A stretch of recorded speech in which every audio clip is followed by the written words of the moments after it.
Your YouTube feed is crap.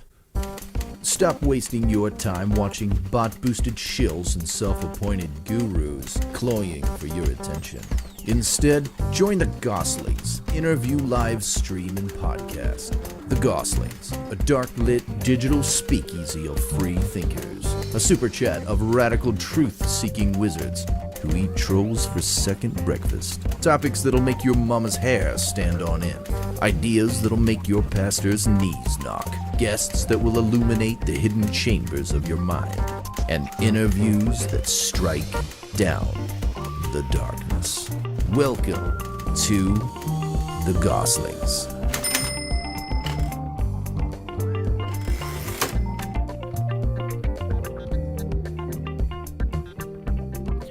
Take up the broken sword of your father And strike down the darkness. Cheers. Cheers, buddy.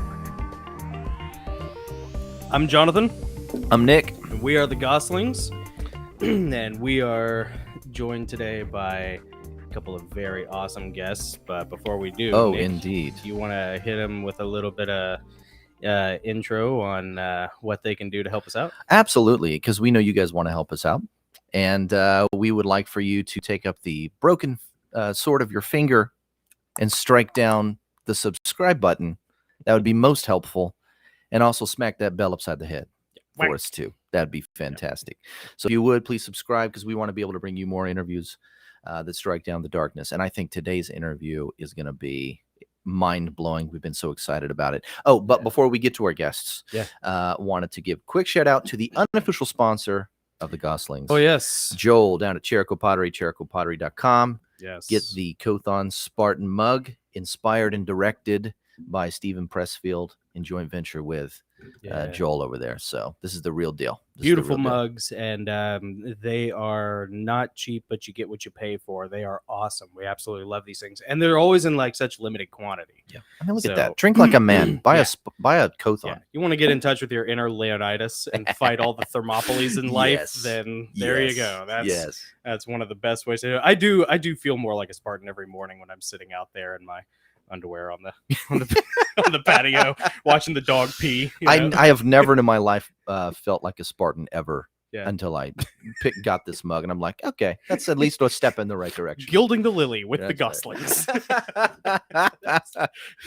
All right. Well, do you want to introduce our guests? Yeah, absolutely. This was a sort of a shot in the dark. We sort of aim for the moon here, and in order to honor today is September 11th, and to discuss the esoteric Christian meanings and biblical revelatory meanings that might have been behind such events, we wanted to bring on our two heaviest hitters, our two just brightest minds on these subjects. Our go-tos. Respected minds. Go-tos for this sort of thing. Champions in these circles.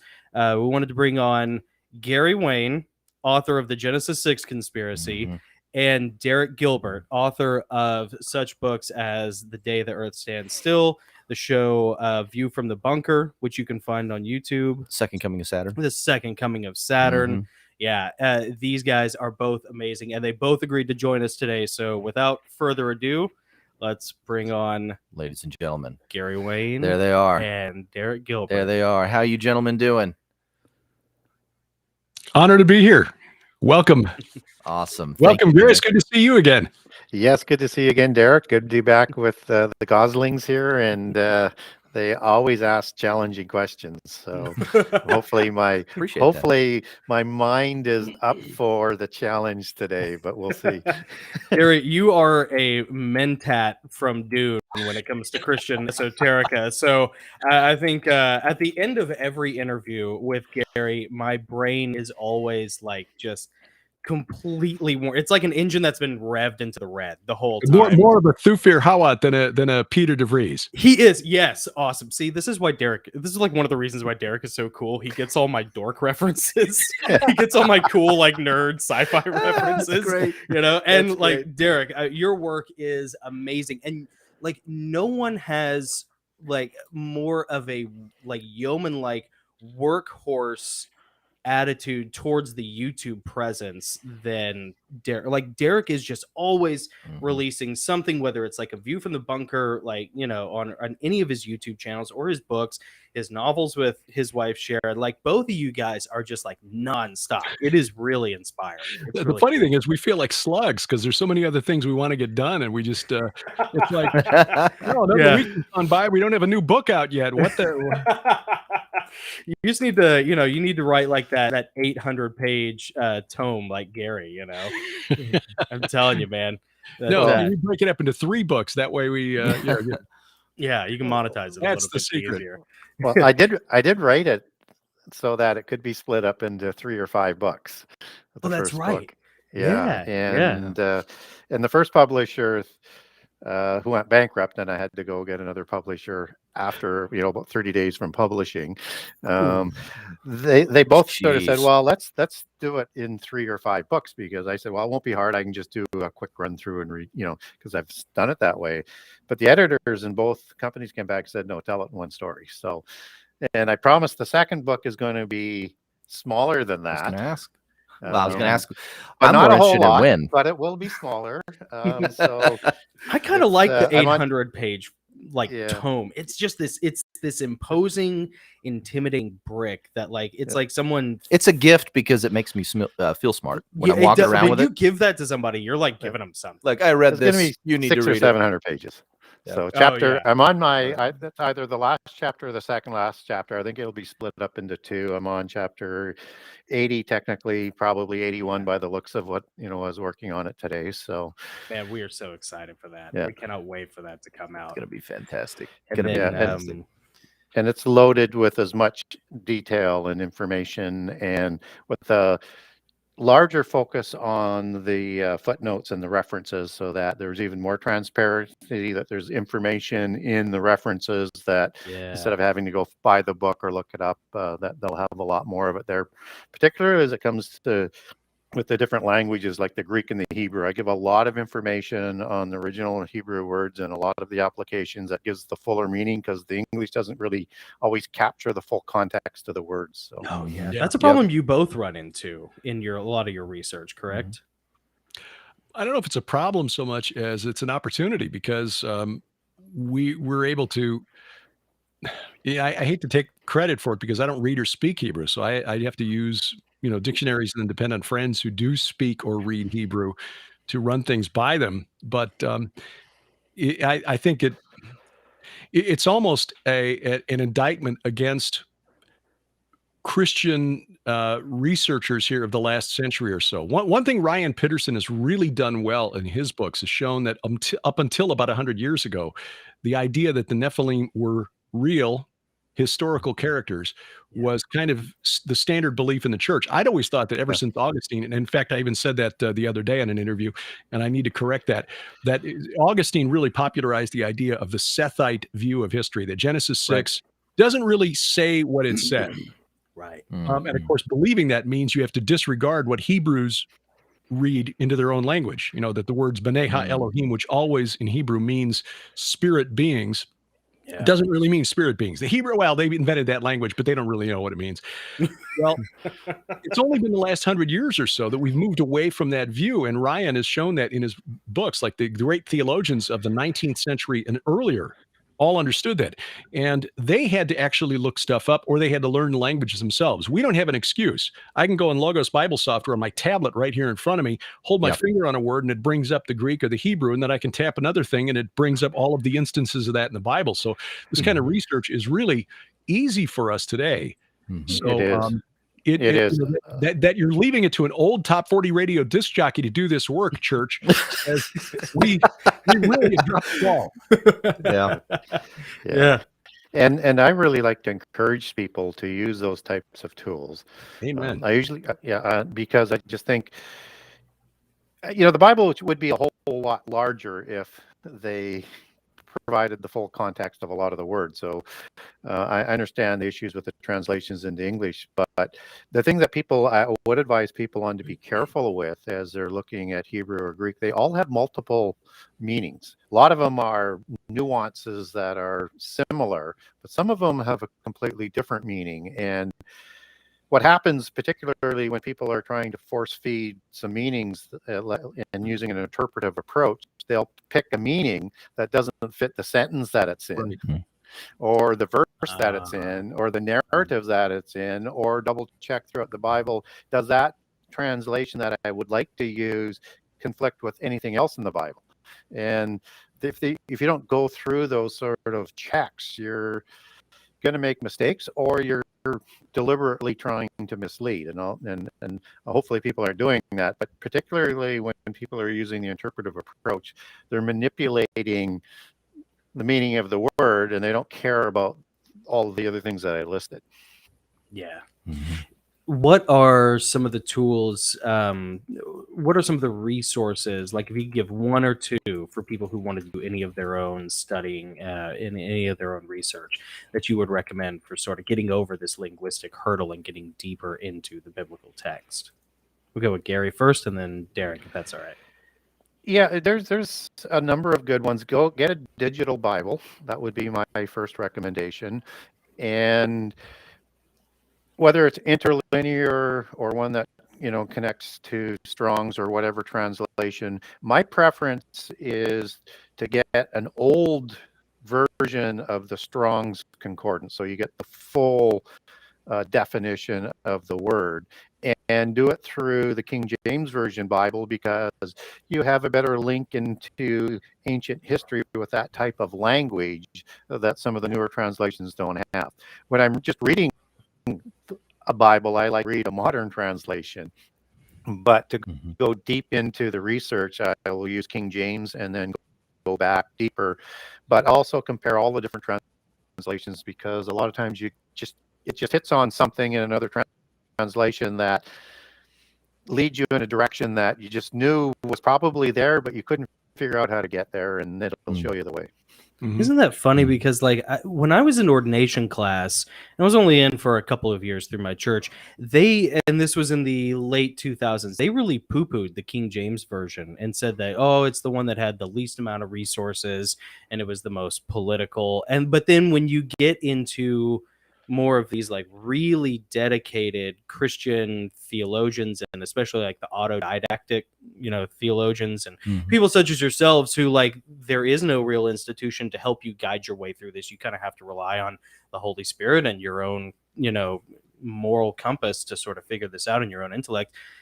A lot of you guys tend to sort of fall back on the King James Version. King James is a good translation, but there have been things that have been discovered over the last 400 years. So Sharon and I will look at the King James. When we do our weekly Bible study, we use the ESV, the English Standard Version, which is like the King James in that it's a word-for-word translation, but it's in more modern English.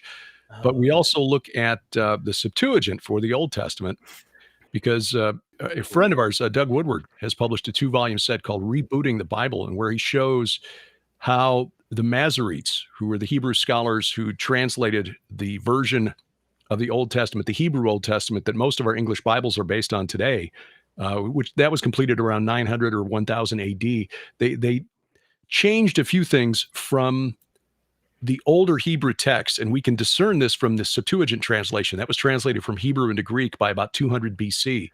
And there are places where a couple of subtle differences emerge. One is in a de-emphasis of the existence of other entities in the spirit realm, because after the 2nd century AD, when Christians said, we know who the second power in heaven was. We know who the angel of Yahweh was in the Old Testament. That was Jesus of Nazareth. And obviously Jews would have a problem. Jewish religious scholars would have a problem with that. Right. There's not enough changed in the Old Testament so that our Old Testaments are unreliable for the prophecies of the coming Messiah, or for the for Christian doctrine. But for example, the ages of the patriarchs were changed by the Masoretes to move the expected time of the Messiah's arrival away from the 1st century AD. So they actually lengthened the lifespans of a number of the patriarchs in the Old Testament because there was an expectation that after that in the seventh millennium from creation, the Messiah would arrive. And so anyway, there's some interesting differences here and there. And so it's a window into what Jewish religious scholars understood about their texts 2 centuries before the birth of Jesus. So we look at the Masoretic text. BibleHub.com is a great place to get a look at translations. Blue Letter Bible is a great reference because it's got the interlinear, and it also has the Strong's and also Gesenius, Wilhelm Gesenius, Hebrew Chaldee lexicon, which is another useful tool. And these are available online for free. So again, we Christians don't have an excuse to not take advantage of these. We've got internet, which all of us do with our phones. You probably have an app that can access most of these things and to take advantage of it. But I'll echo what Gary said. When you're looking at Strong's or Gesenius, you can find a number of different references or different definitions for the same word. And you have to be careful not to pick the one that you want the word to mean. Look for the other uses of that word in the Old Testament to see how the context, whether it fits the context. And that's really important. Yeah. So it's interesting because I remember Nick had said something about like the past 100 years or so, and how a lot of this stuff, you guys have talked about it in regards to like the Nephilim. The Sethite theory has been sort of just swept under the rug, or the Sethite theory has been promoted. The true theory has been swept under the rug. I remember, and I'd like to get your guys' thoughts on this. Our dad, when I first started writing the Heavenly Realms books in like 99, I was like 17, and he gave me this little book that was written in 1920 called The Spirit World by Clarence Larkin. Yeah. And this little book with all of his little, hand-drawn paintings and diagrams and everything, it talked about all of this stuff.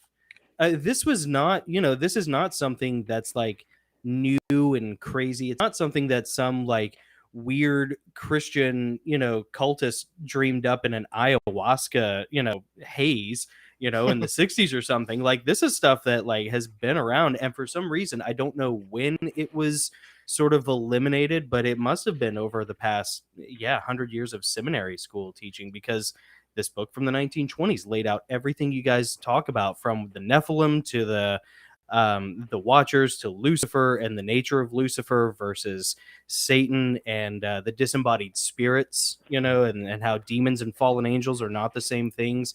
And I tried presenting this stuff to people, my teachers in my Christian school, and every one of them shot them down in favor of the Sethite theory. It was so bizarre. I think it's because, I suspect it's because Clarence Larkin was part of the dispensationalist movement. And that was something that was starting to gain some ground in about 100 years ago. Century. Okay.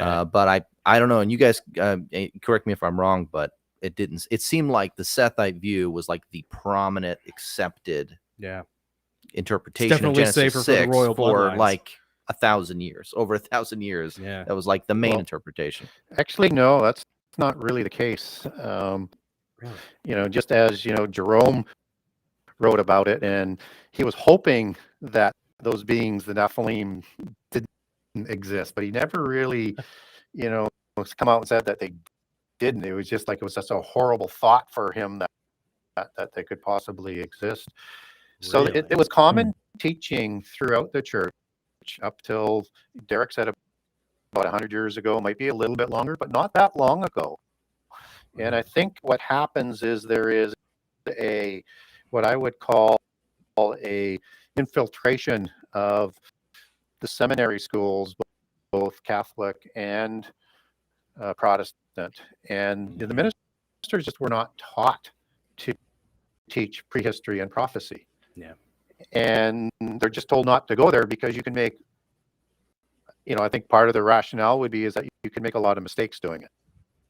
Or you could get, out into a sort of maybe a fringe area there, and you'd be.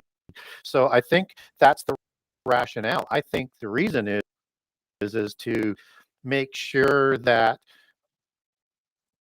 as a whole, as many as possible, aren't prepared for what is coming.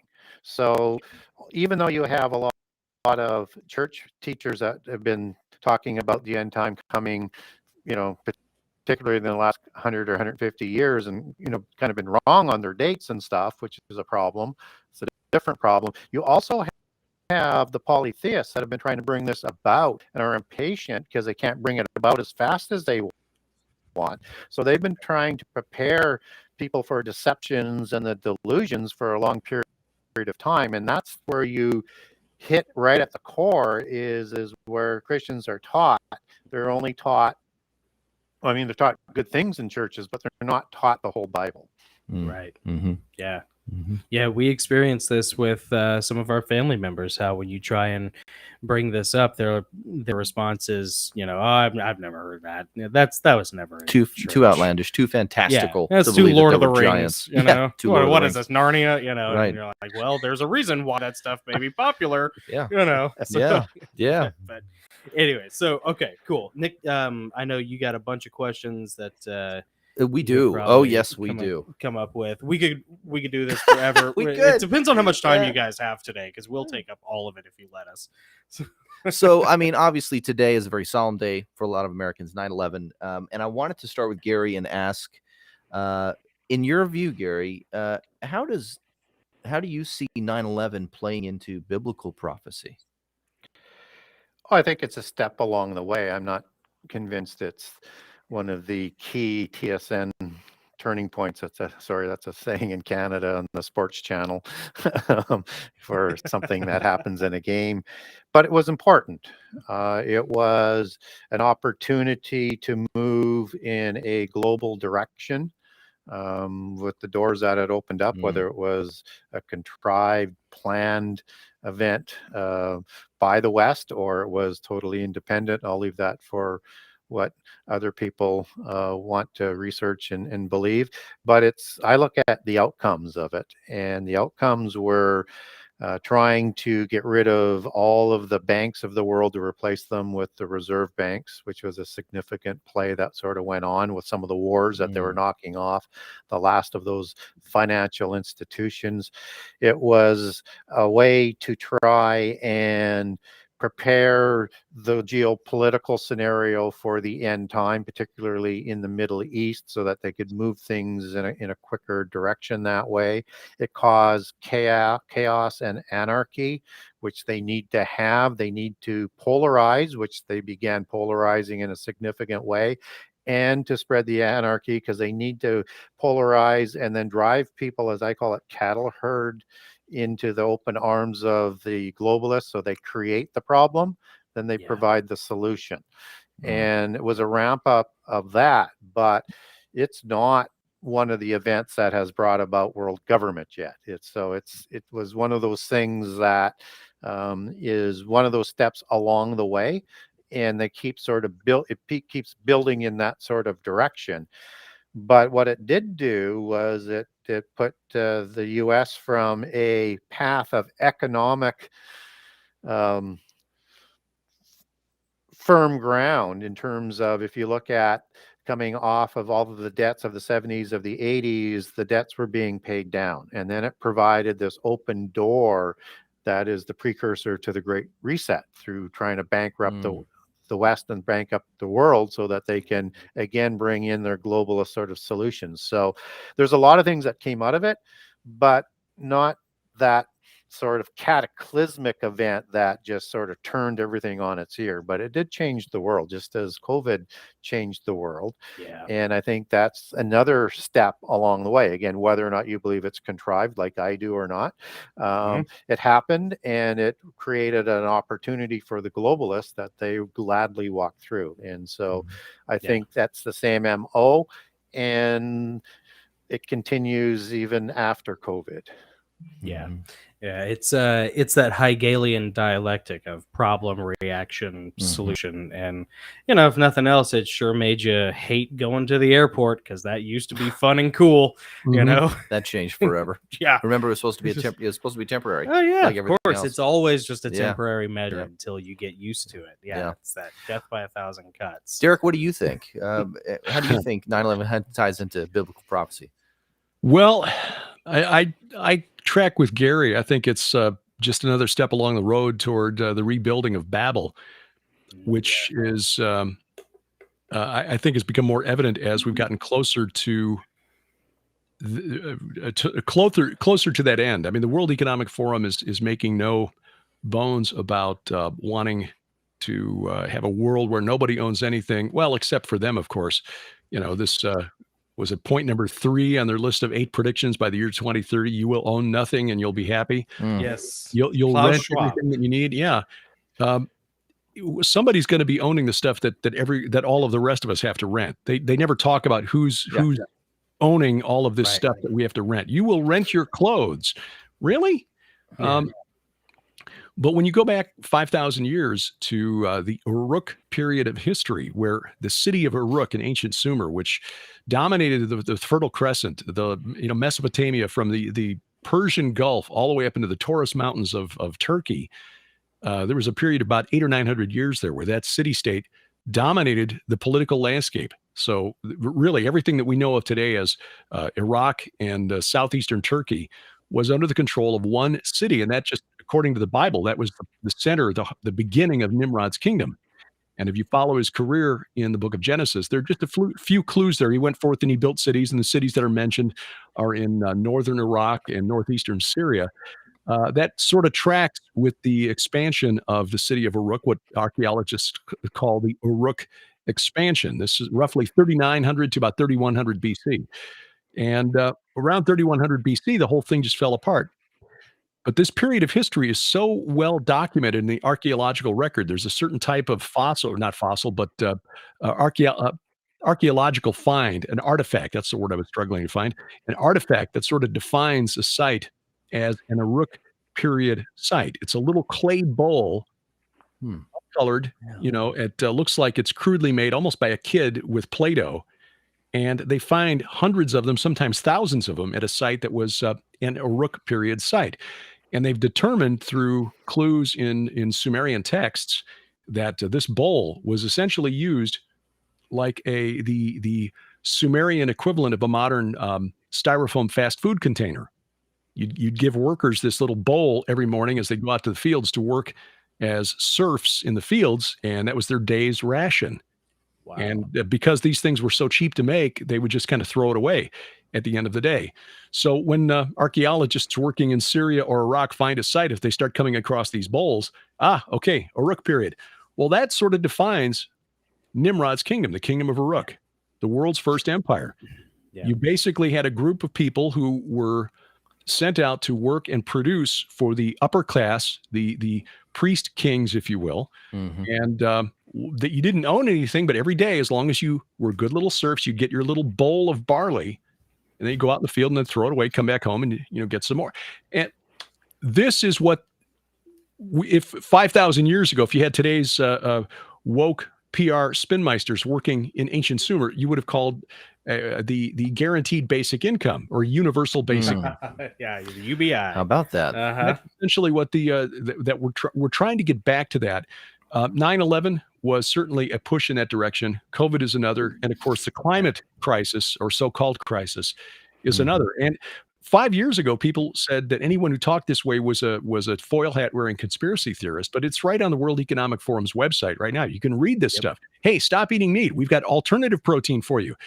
Or bugs. What's in the real world would call insects. Yeah. Right. Have a bowl of cricket. Yeah.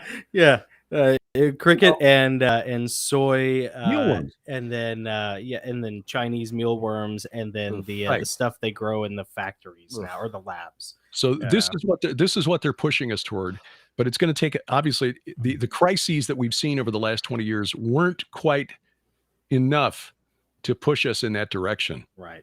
Yeah, despite the or rest to get us to that direction. They pushed us in that direction because clearly there are certain places here in America. I mean, even when I go to St. Louis to visit our daughter for our annual, Cubs Cardinals game, I feel like coming from the Ozarks, like I've stepped into a different reality. Yeah. Because here in the Ozarks, we were pretty much done with masks about a year and a half ago. And in St. Louis, you still see a lot of people driving around in their cars with their masks on. By themselves. Yeah. And I'm sure on the coast, there's even more of that. So, but God bless them. Jesus died for them too. So that's right. Yeah, Gary, I think I could tell you were on the perch, ready to fly, with a thought there.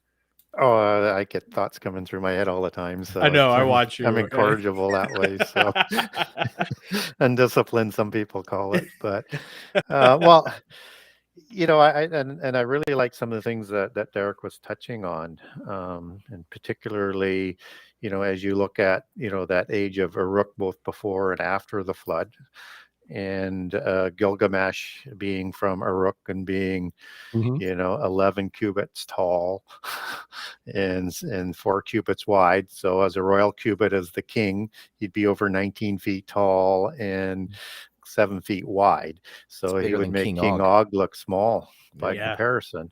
Because again, as a king, you might say with his bed was being 9 cubits. And 4 cubits wide. I mean, that's going to get you from a royal up about 16 feet doing the math, and 7 feet wide. So he'd be smaller than that. And he's the last of the Rephaim. So but Og is a little different sort of giant than what Gilgamesh is. Gilgamesh is a dark-haired giant with black beard, as he sort of pictured, just as Nimrod is equated in a similar sort of look, and that's more of the Ariks and the Aryans. It was a branch of one of the terrible ones that settled into the Persia area and then into the Indus Valley. And I just thought, well, that's kind of interesting, because that is that class system that they set up. It's a 4-class system that was set up all around the world, where you have the ruling class that included the warrior class, and then you have a separate class that is still bloodline, which is the priest class, right? And then you have like the nobility class that is controlling all of the major industry, which is again part of the bloodlines, right? So you can separate that into 2 or 3. I usually separate it into 2, because it's that larger elite, with the religious class being a separate one. And then you have a small entrepreneurial class of small business, and then you have the slaves. That's whether or not you go to First Nations in North America, that's still in place today, or you go to India, or you go anywhere around the world, or you go to the feudal system that our civilization comes out of, from Western feudal system. And then you understand that that's what they're trying to bring back by destroying that middle class again, right? To get it right down to a small entrepreneurial class and slaves. That's what it's sort of all about. And then when you're talking about all this processed food of insects and plant foods, that they want to just keep the best of the food and everything for themselves, because they're afraid there's probably not going to be enough. And then that probably sort of forms itself into something that we saw in, I think, a Charlton Heston movie in the 1960s. I can't remember the name. Soylent Green. Soylent Green. Yeah. So that now we're eating ourselves and totally defiling ourselves, because we have no idea what's going to go into the food. Yeah. And that's it's funny, because on one hand, that what you're describing in Uruk, Derek, is exactly like a to-go containers, especially like the early McDonald's containers that were all styrofoam, and it's the same thing. If you're a day laborer, if you work in an office and you don't have time to make a meal at home because it takes 10 to 30 minutes, so you go through the drive-through and you get your little disposable things. You can eat it to build the bricks for the Nimrodian temple. More than just convenient, right? Yeah. Well, and they're even trying to do away with that, like. Gary, you're talking about the squeezing out of the middle class. That's something that Nick and I talk about all the time, just because of our politics and being conservative, with libertarian leanings. You kind of see that, like, the middle class is really, maybe with the Constitution, although we just pay lip service to that these days, really what kind of defines America is the middle class. And the middle class getting squeezed out is how you get to that point of that sort of Marxist totalitarian dystopia, where there's the elite 1 to 3%, and then there's the 99 to 97% who are all either having to take mass transportation. That's why they're pushing for electric cars right now, so that you can't use your petrol vehicle anymore, because your car is freedom. There is nothing in America. There's nothing more liberating, even a gun. There's nothing more liberating than a car. You can go anywhere. You can live in it if you have to. You can work and make money. You can handle buy gas anywhere. Right. Yes. But if you make us go to electric, and then eventually what they want is mass transportation. Everybody takes the subway, or you ride a bicycle like in Europe, and then the only people who have the freedom to do it are the ones who can afford the Teslas. Yeah. Well, the thing about the electric 3.0s, cars is it's not just you charge a car and then you can drive it wherever you want, whenever you want. Yeah. It is controlled. It is controlled. It gives them well, even the power over your autonomy. Guys, where was the what state was it recently that got into made the news for having their thermostats controlled via was it Colorado? Yeah. Yeah, like what was it they Sharon said? Sharon and I had that happen in Indiana back in 2000 No kidding. 2000 where were we? We had 3 different addresses when we were there. It was 2011. It was a summer of 2010 actually. We were renting a place, and the owner had signed up for a special deal with the power company there, which I think was Duke Energy. Yeah. And if you allowed them the power to override your thermostat on days of high load, you'd get a break on your monthly bill. Thing is, we were renting and we were paying utilities, but the governor was still on the electric meter, and so it got to like a 97-degree day or something, and it was an older home, built like 1905 or something, and so the second and third floors got really hot in the summer. And at the time, Sharon was still dealing a lot with fibromyalgia. This was before she lost weight, and she was miserable because once she overheated, she had real trouble cooling down again. And so she was miserable because we could not cool the house below like something like 80 degrees. Jeez. Yeah.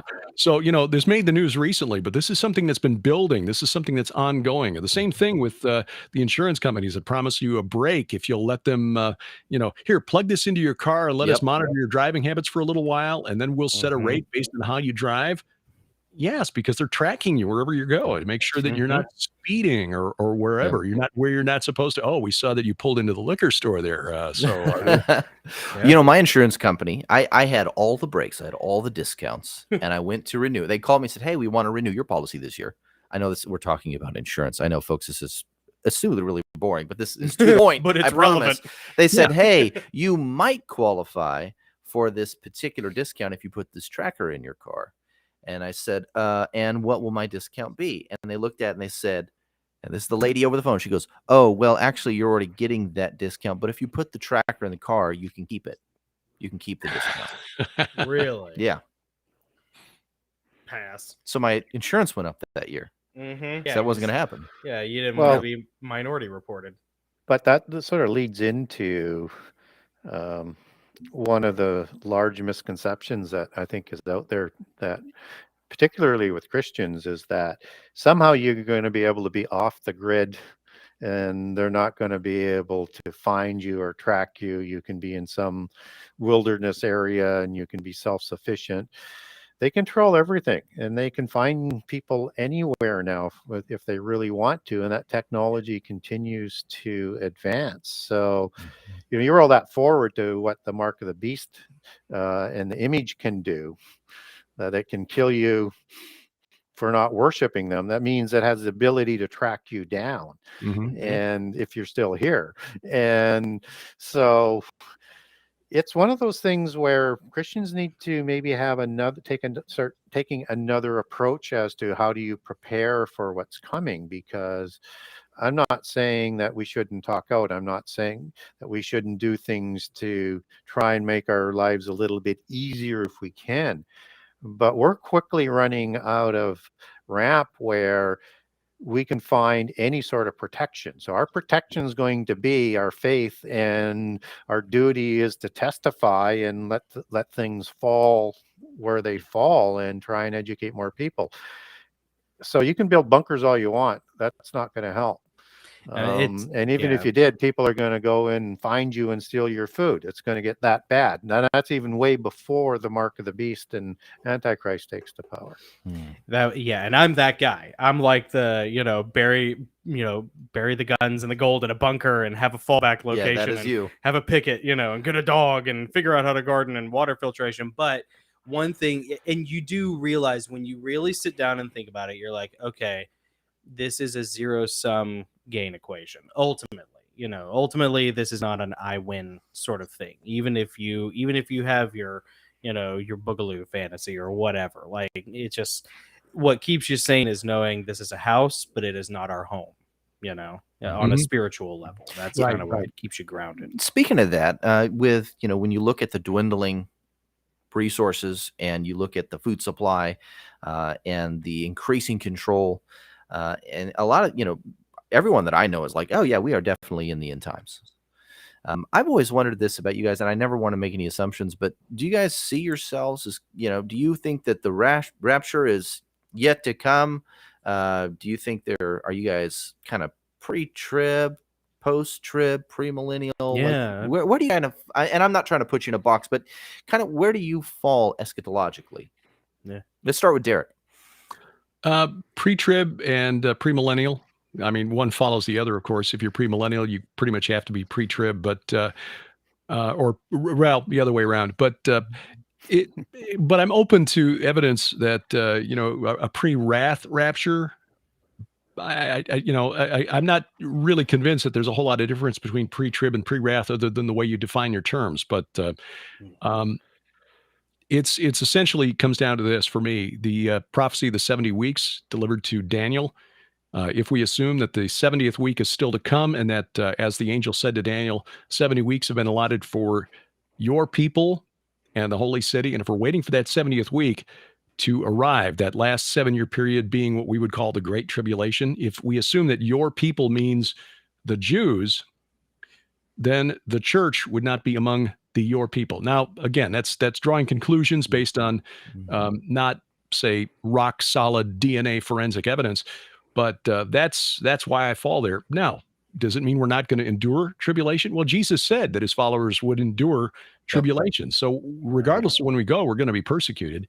I think we American Christians have a very Amerocentric view when we say, well, we have to go through tribulation. And you've got the people, you know, our brothers and sisters in the Middle East and China and parts of Africa holding up their hands and saying, excuse me. Right. We've been doing it for 200 years now, or thousands of years. Since Muhammad and his followers came out of Arabia in the 7th century. Yeah. So, yeah. But the reason the West is called the West is because that's all was left after the armies of Islam got done with it. Right. Yeah. Yeah. That's not a joke. That's serious. That's why it's called the West. That's all that was left after all that was left. You got into the 8th century. If it wasn't for Charles Martel at the Battle of Tours, Britain might have fallen to Islam in the 8th century. Wow, man. There was something you had mentioned, Derek, about the significance of September 11th before 2001. You had mentioned it in an email, so I'd like to get both of your guys' perspective. But Derek, you had mentioned a certain battle in particular that I think it was involving the Hussars, if I remember correctly. Yeah, and I don't want to jump ahead of Gary though, because Gary hasn't addressed that other question there on. Eschatology. But yeah, we're happy to jump into that because that 9/11 of 339 years ago was pretty significant. Yeah. Okay, we'll come back. We'll dog ear that. Yeah, Gary, your response. Yeah, so I think we're in the fig tree generation, and I think we're in the age of the birth pangs, and those are going to get stronger, just as they'll get stronger through the last 7 years. I don't believe rapture has occurred yet. I do believe in a rapture. My heart is pre-trib. My research leans me to somewhere mid-trib to slightly after. Definitely before the wrath, definitely before the millennium. Not a faith issue for me. It's just we need to be prepared for both, because we're told to watch, but we don't know the exact hour, and it ought not to be a wedge issue with Christians. So prepare for both. And it's probably the best bet to do. And so I think that it's important to understand end time prophecy. I really, really do. It's important not to get ahead of end time chronology, and not to be predicting dates, and not to get events out of order. And to, if I were to give wisdom, if I have any, to people that are into eschatology or just trying to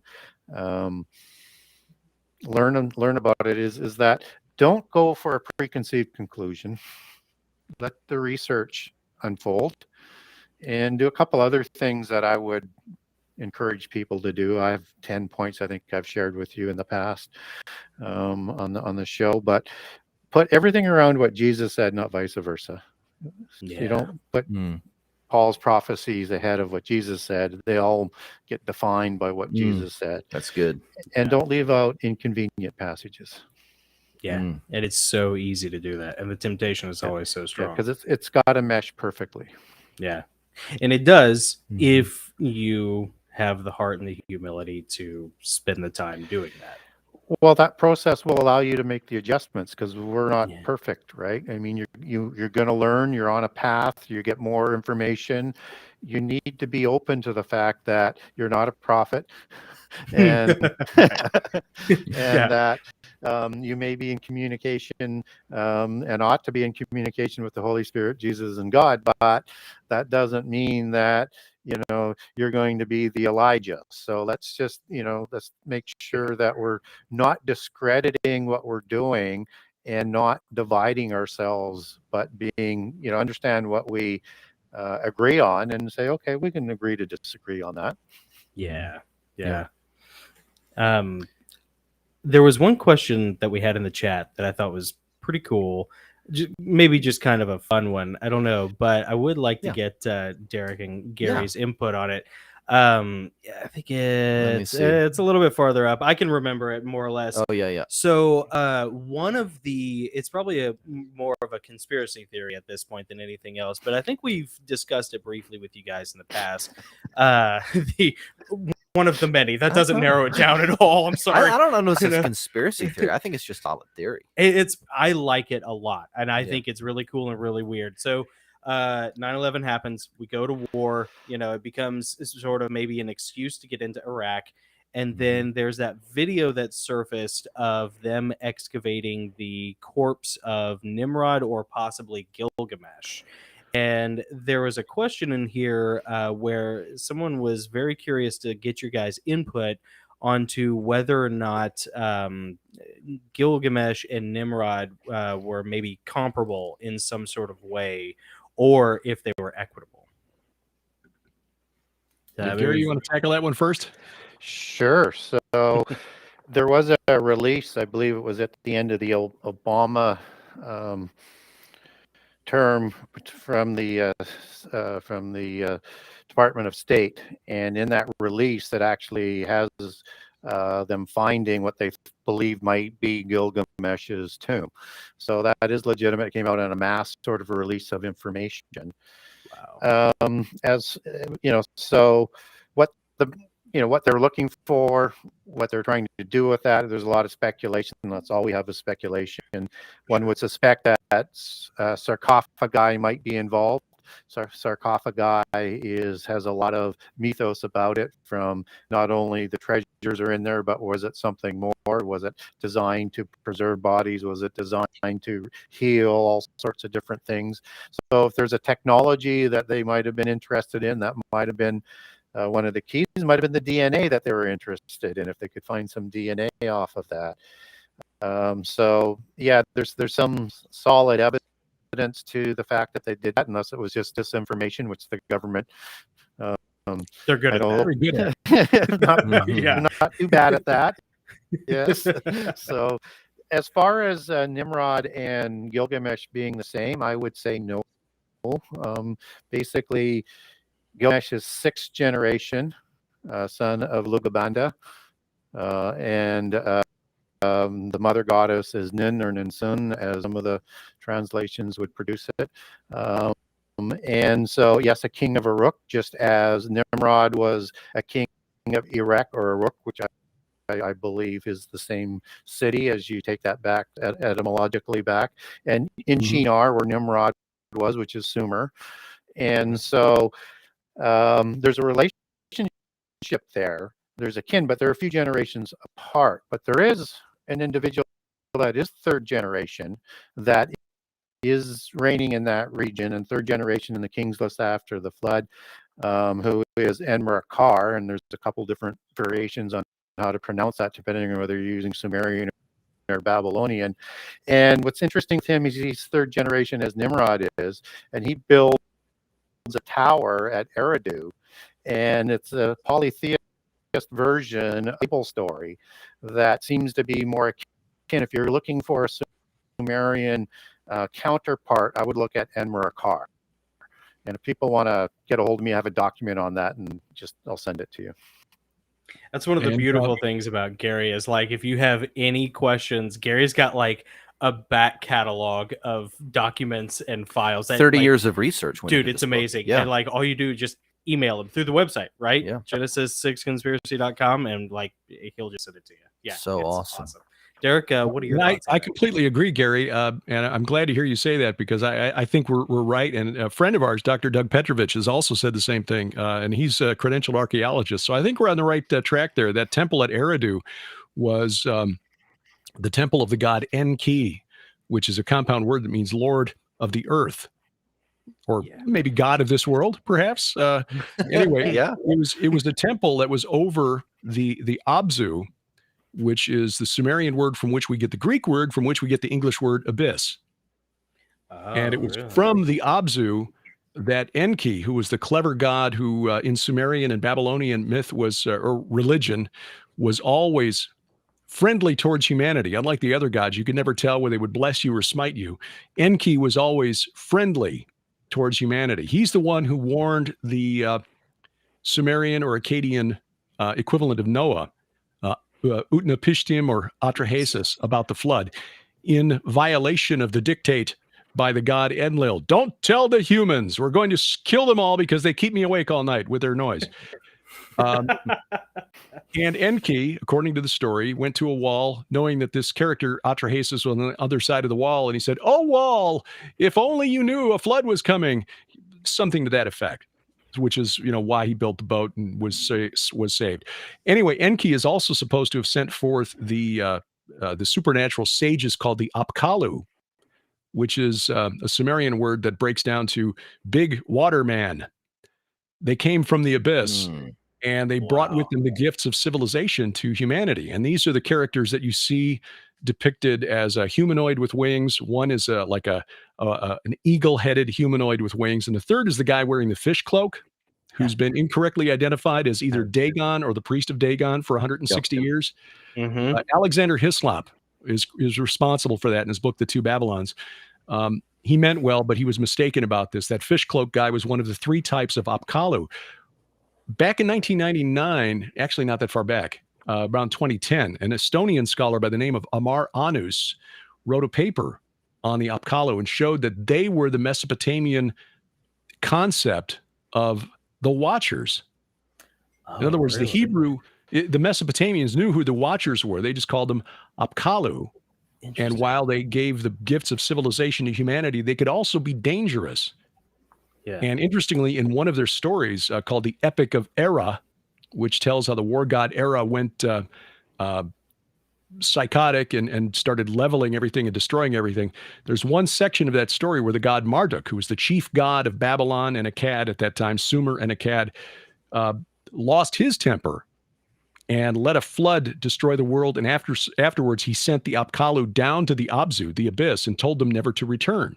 Wow. Well, this is just like the angels who sinned, according to Peter and Jude, referring to the sons of God in Genesis chapter 6, and how because of their sin, which if you read those chapters in context, 2 Peter and Jude, it's clear it was a sexual sin, that they are now in the abyss, in the bottomless pit, in chains, in gloomy darkness. The word translated hell in 2 Peter 2, verse 4 is Tartarus, which is not Hades. It's a level below Hades.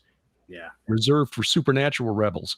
So you've got some interesting parallels between the stories of ancient Mesopotamia and what the Hebrews believed and what is in the Bible, which is, of course, why skeptics say, well, the Hebrews just stole their religion from Mesopotamia. Yeah. I heard that all the time in ordination class. They would talk about that like they cribbed together, they pieced it together from all this. Yeah, it was and not a great ordination class, let me tell you. For everybody that is listening out there, don't let those wedge issues that the polytheists throw in try and weaken your faith.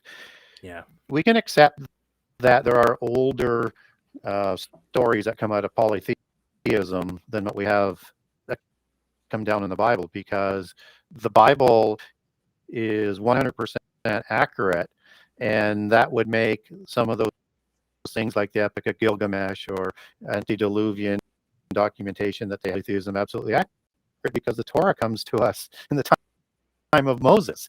Mhm. Those other versions would have to be older surviving, because you're looking at about 1450 to 1500 BC when Moses receives the accounting, right? So, don't let the I was going to throw a question at you, Gary. I apologize. I don't mean to interrupt, but there was a thought that came to my mind as you were talking about all this, because the Abzu and this idea that these sages came out of the abyss with this forbidden knowledge that humanity wasn't supposed to have, besides the commingling with human women.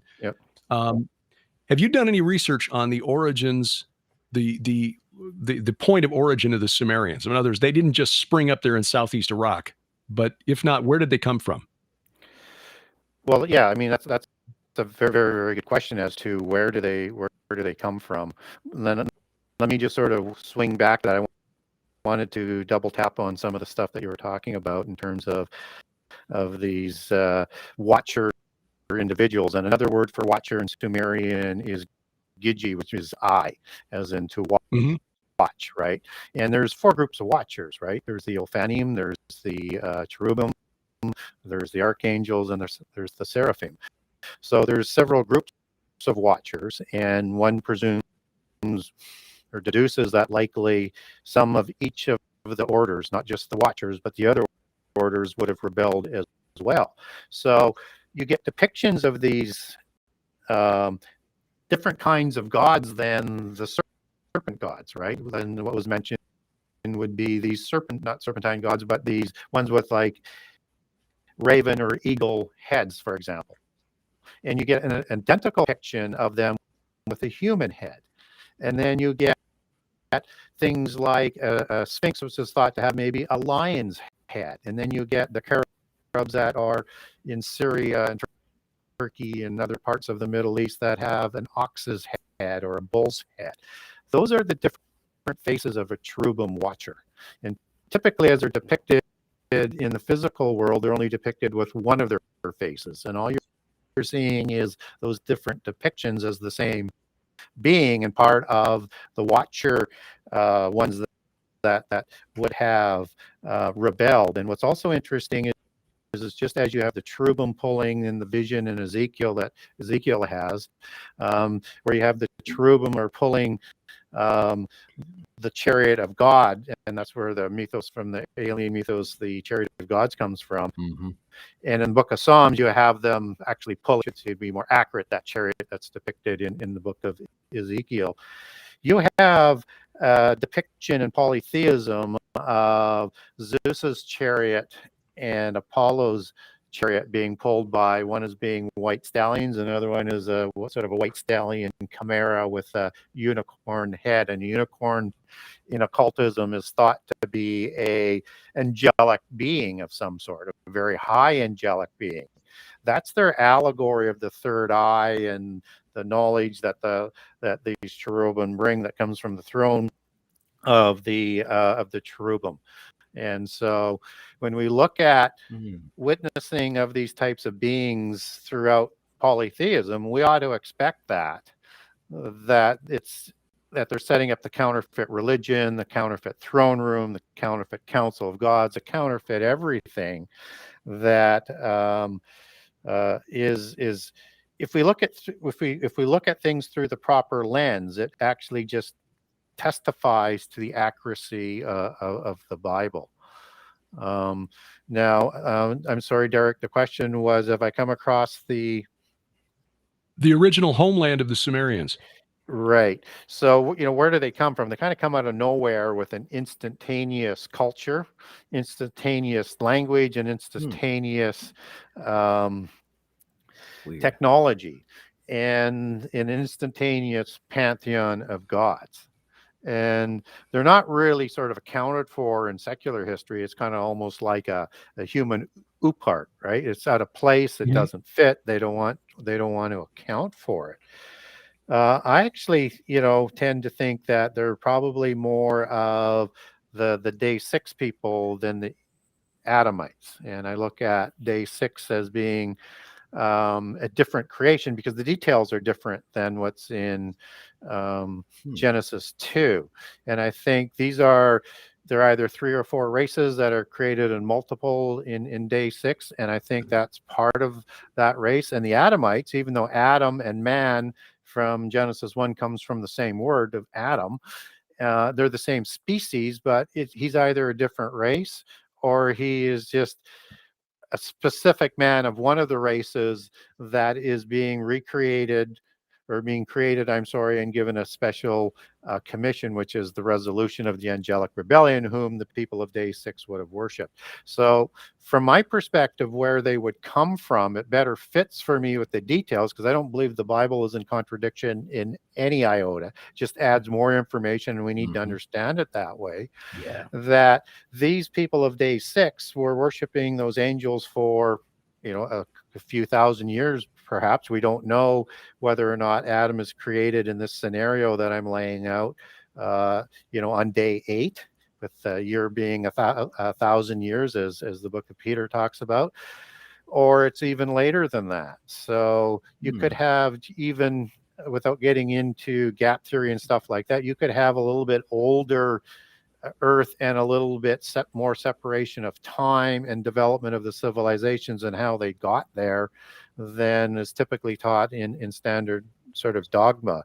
So I think that they are part of the day 6 people, and that there would have been other civilizations as well, with the different races, and that they and in all of the civilizations, they received their knowledge from the gods. So whether or not you have a Greek antediluvian civilization, which they do, or one that's over in India that they did, or anywhere around the world, I think that's a reflection of those people of day 6 that, didn't spend time in Eden, and you had male and female created at the same time and were told to multiply and spread out around the world, and weren't permitted to not eat from a specific tree. Would they be image bearers, though? It seems like they might not be, if that's true. You mean idolaters? Well, No, created in the image of God, or created as his image bearer. Yeah, I think they were. I think so. They are. So, I mean, that's what the Bible says. They're created in his image. So I think they were. I just think that Adam is created in a different way, and having that special spirit breathed into them. So I think, a lot of people in this line of theory think that the people of day 6, they only have a soul and a body and not a spirit because of that. I get that argument. I'm not convinced of it, because they're made in the image of God, who's spirit. Yeah. Right. So you would have had a spirit, they would have had a soul, and they would have had a body, just as Adam did. I just think they were misled, but God wanted to start anew with something uncorrupted, just as God was looking to start anew with Abraham, and then anew with the descendants of Abraham, to create a new nation, to bring about the Messiah. That's not an unknown sort of MO of how everything sort of plays out in the Bible. So yeah, I think they're part of day 6 is the short answer. Interesting, man. Really interesting. What's so cool about this is, I did a end of year report on the gap theory when I was a senior in high school or something, whatever. So I'm familiar with the gap theory in and of itself, but up until this moment, I don't think I've ever heard of the day 6 theory before. I have a document if people want to get a hold of me. Yeah. Just points out all of the difference, and I also have it put on a chart as well of the verses. So I would love to have that. I'll send you an email whenever we're done with that, because I would love to take a look at that. I've never heard of. I mean, it makes sense, especially when you hear about it referenced, I guess, every now and then when people talk about Cain and being marked, and then going out, into, beyond his dwelling place, and he's marked so people don't touch him, and it's always well, who are those people? Is that kind of does that tie back into the day 6 people, as far as being those people that Cain is now going out to and is protected by, or is that something else? Well, I think I think you're referring to Canaan and his special mark to be protected by God. Mm-hmm. Yeah, and he goes to Nod. Nod's a place. Yeah. And there's people there because he gets a wife almost immediately. And Seth's not born until Adam's 130 years. And Cain seems to leave a lot earlier from, after killing Abel. It's almost like they're offering the first fruits, and it's part of their ritual of adulthood. And we don't know how long that period is in terms of how Adam and Eve are in Eden. We don't know how long of a period it is until they're born. But there just seems to be a period there where he's still younger than when Seth is born, because Seth is born afterwards as the Bible lays itself out. And daughters and sons aren't born until to Adam and Eve until after Seth. So where does the wife come from? Who is the city that Cain is building this city for? Why is he building cities with walls? Who is he protecting himself from? So it just things just seem to fit better. I'm open to being wrong on it, but one of my values is I don't believe the Bible is in contradiction. So I can't account for that in a logical way unless there's two different creations, which there just seems to be. Interesting. So the reason I asked that question, and I put the reset, and by the way, those globalists who may ever stumble across this video someday, God has a greater reset coming. That's right. I think that's the truth.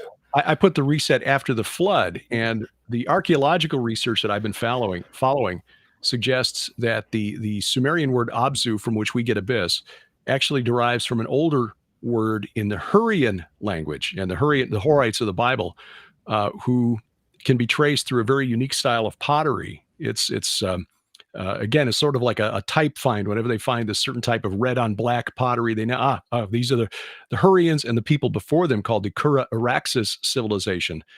And they are so named because the rivers that run on either side of the Caucasus Mountains in Armenia are the Kura and the Araxes. So they trace this civilization that seemed to have invented this idea that you need to summon the spirits from the netherworld using a necromantic ritual pit called the Abi, Sumerian Abzu, Hebrew Ov, the word translated into English as medium.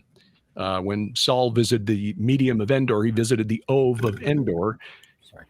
She had a ritual pit because the Elohim of Samuel came up from the earth. They traced their origin back to the Ararat Plain in the middle of the 5th millennium BC. So sometime after the flood, in the plains below the mountains where Noah and the family landed the ark, comes this practice of summoning spirits who now are believed to be on the other side, or deep in the earth. The Hurrians also had this idea of a divine waterway that they called the Cascal, which is similar to the idea of the river Styx, or in Sumerian, it would be the river Huber. This idea that the gods are on the other side of the water and deep in the earth, which makes sense if we're comparing this to biblical history, where these entities who drew humanity into worshiping them and commingling with them got punished by a massive flood that killed the giants, the Nephilim, and then their fathers, their parents, were punished by being condemned to Tartarus, which is a theme that appears not only in all of the the Greek and Roman myths, but you see it in Sumerian, where the great gods of Sumer, the Anunnaki, were by the time of Abraham demoted to judges of the netherworld. Even the great god Enlil, who was the father of the gods, by the time of David and Solomon, he'd been replaced by Marduk, and Enlil was among the judges of the netherworld. Just like Kronos of the Greeks and the Titans were condemned to Tartarus, and Saturn and the Titans of the Romans were in the netherworld.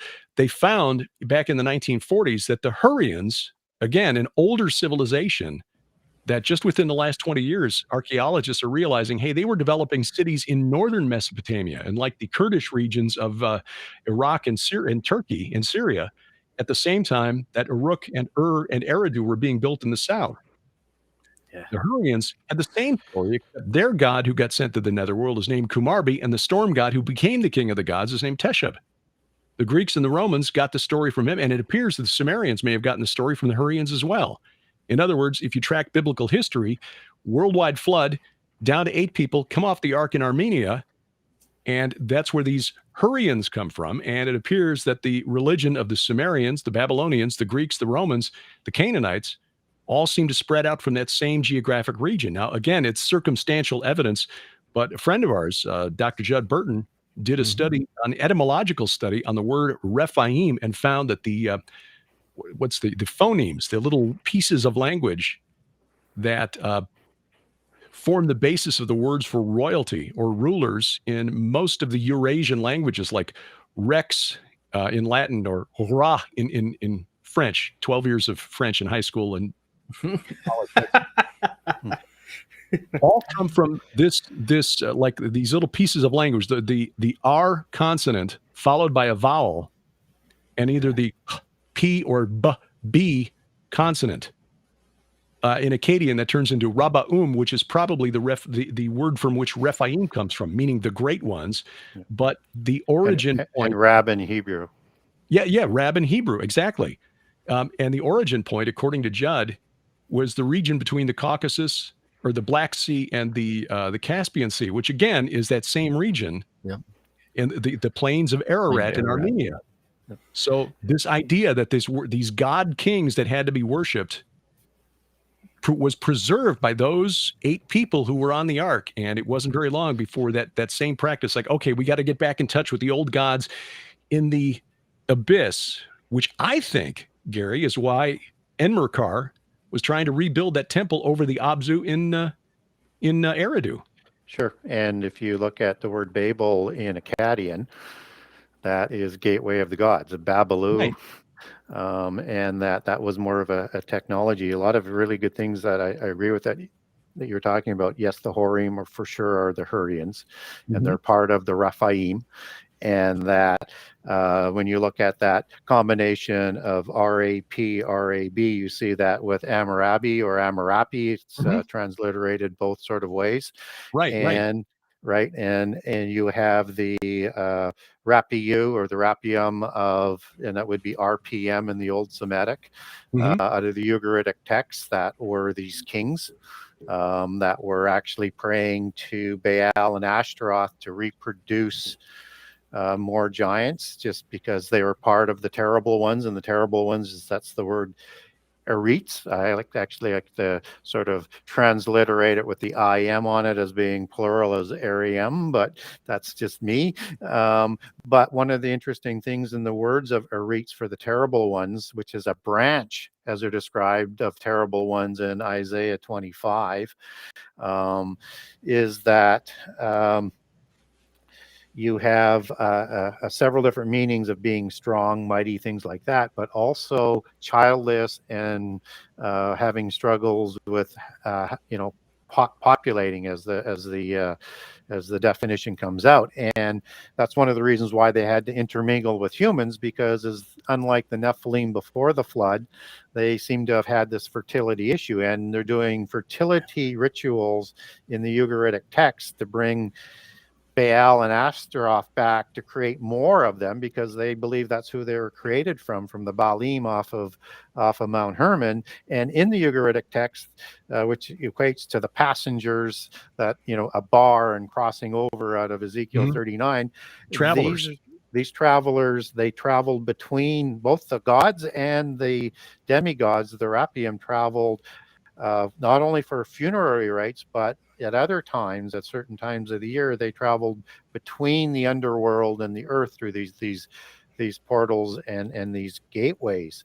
So there's a strong tradition of all of these different kinds of peoples, these kinds of gods, that is consistent throughout the Middle East and the world that's described in the Bible, and that even the Ark account is part of polytheism. You can view it as a counterfeit of the Noah story, or you can view it as a giant survival story, because Utnapishtim, Ziusudra, Atrahasis, all the different names for the Sumerian Noah, as they like to call him, he is described in the Epic of Gilgamesh as being 2/3 God and 1/3 human, just as Gilgamesh is, just as Enkidu is, and just as the Greek Noah, quote unquote, Deucalion, is the son of Prometheus.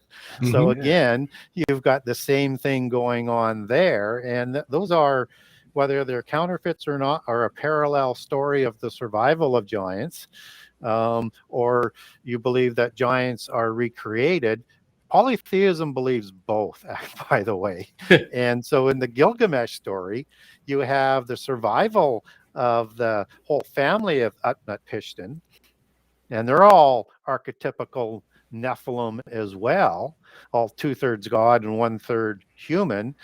And you have Gilgamesh and Enkidu, which are second incursion, creation of giants after the flood that we talked about earlier. So, you know, we don't have a biblical verse how giants survive, but we know they show up after the flood. I lean towards second incursion, but I'm open to other ways because we don't have that smoking gun verse.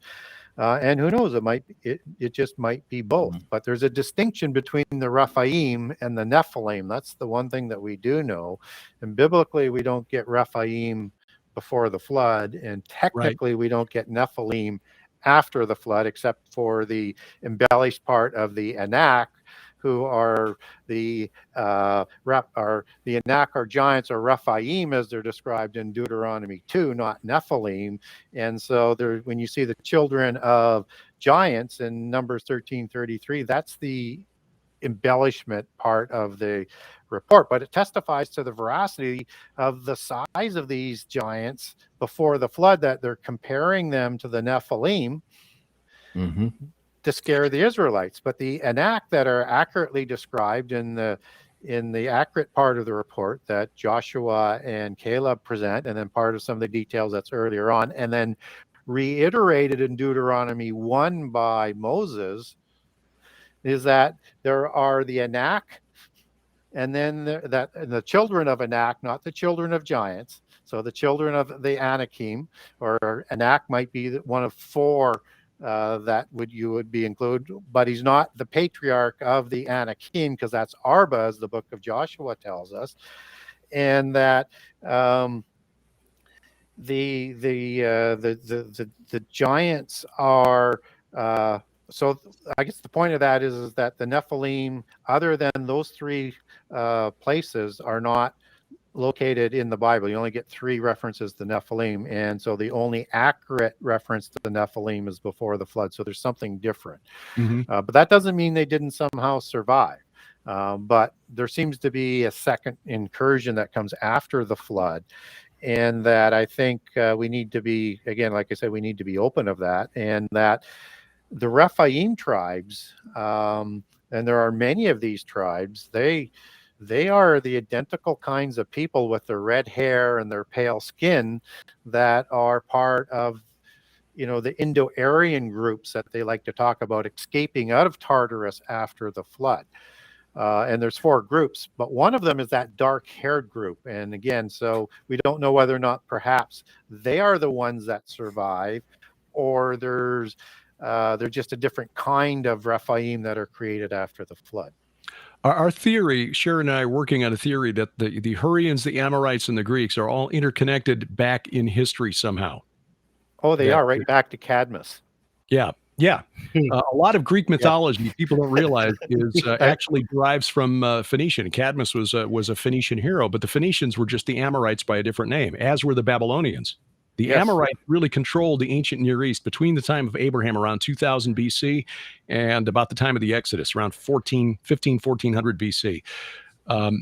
Interestingly, that scholar I mentioned earlier, Amar Anus, 1999, wrote a paper called "Were There Greek Rephaim?" And he pointed out that the phrase used by the poets Homer and Hesiod, from whom we get most of what we know about ancient Greek religion, to describe the men who lived during the golden age when Kronos ruled in heaven. Okay, so the Titans, or the Watchers of the Hebrew story, First Enoch, the Apkallu of Mesopotamian myth, before Marduk sent them down to the Abzu. The phrase Moropes Anthropoi, okay, anthropoi, anthropological, humana, okay, that's where we get the word anthropology and all that study of humanity. Moropes derives from the same Semitic root from which we get Rephaim. The Greeks knew who the Rephaim were, and they placed them as the demigod heroes of the pre-flood era.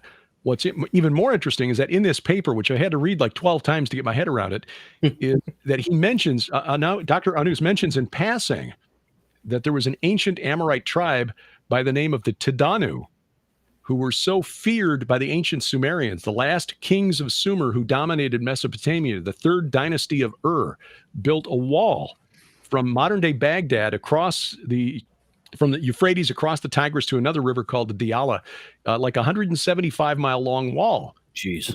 To keep the Tidanu out of southern Mesopotamia. And we know this because they literally named it in the Sumerian texts, the Amorite wall that keeps the Tidanu away. The problem is it didn't. And so 2004 BC, the last kingdom was destroyed by the Tidanu and the Gudians who came from the highlands of Iran and so forth. But move forward about 800 years to the time of the Judges, and the Amorite kingdom of Ugarit, which is in northern Syria on the Mediterranean coast, very close to Mount Zaphon, which is where everyone knew Baal's palace was located. It's where Zeus wrestled the chaos god Typhon. There is a text there that, and Gary, you know this. This is the ritual text that summons the Rephaim to a ritual feast for it was the coronation of the last king of Ugarit before it was destroyed by the Sea Peoples. And it mentions the council of the Datanu, which is just another way of spelling Tidanu. Yep. And Dr. Anus said, this is the etymological origin of the Greek Titans. It's the ancient Amorite tribe called the Tidanu, which is derived from an Akkadian word for aurochs or ox or bull. So you get these interconnections between Greek and Hurrian and Akkadian and Sumerian. In fact, Anak, the Anakim, there was a paper by a scholar by the name of Lloyd Bailey, 1966, who showed that this is actually archaic Greek. It's a word that means high king. Like amongst the gods, Zeus was the Anax. He was the high king. And the others were, Basilia, from which we get basilisk. In the story of the Trojan War, Agamemnon was the Anax, and the other kings like Odysseus were Basilia. So the Anakim were apparently Greek mercenaries or Greek military commanders who ruled the highlands of Israel and Judah in the time of Joshua. Regardless, certainly when you read Joshua 11. I believe it's Joshua 11, the end of Joshua 11, where he summarizes the war. It was basically directed against cleaning out the Anakim from the highlands.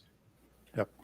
Really? So, but there's a lot of cross-pollination. We start looking at this and realize that you've got all of these descendants of Japheth who were mixed up in there with the Shemites and the Hamites.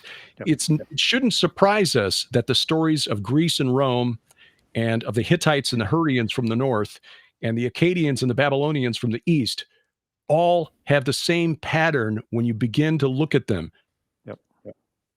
And, the Egyptians called them the Lanakh. And you look at that tribe of Datanu, that's also transliterated as the Tuatha Danu, the tribe of Danu, which is the same as the Tuatha De Danann. And they were blonde-haired and red-haired, blue-eyed, and red hazel-eyed, and the Amorites were typically recorded as light-haired and fair-skinned, as opposed to the Horim that were red-haired and fair-skinned. Yeah, and so it's the same sort of groups of people, and that the Amorites, and Derek has written about this, and I've as I recall, at least in a couple of shows that we did, you were talking about it, and I cover the Amorites in my upcoming book. Oh, cool.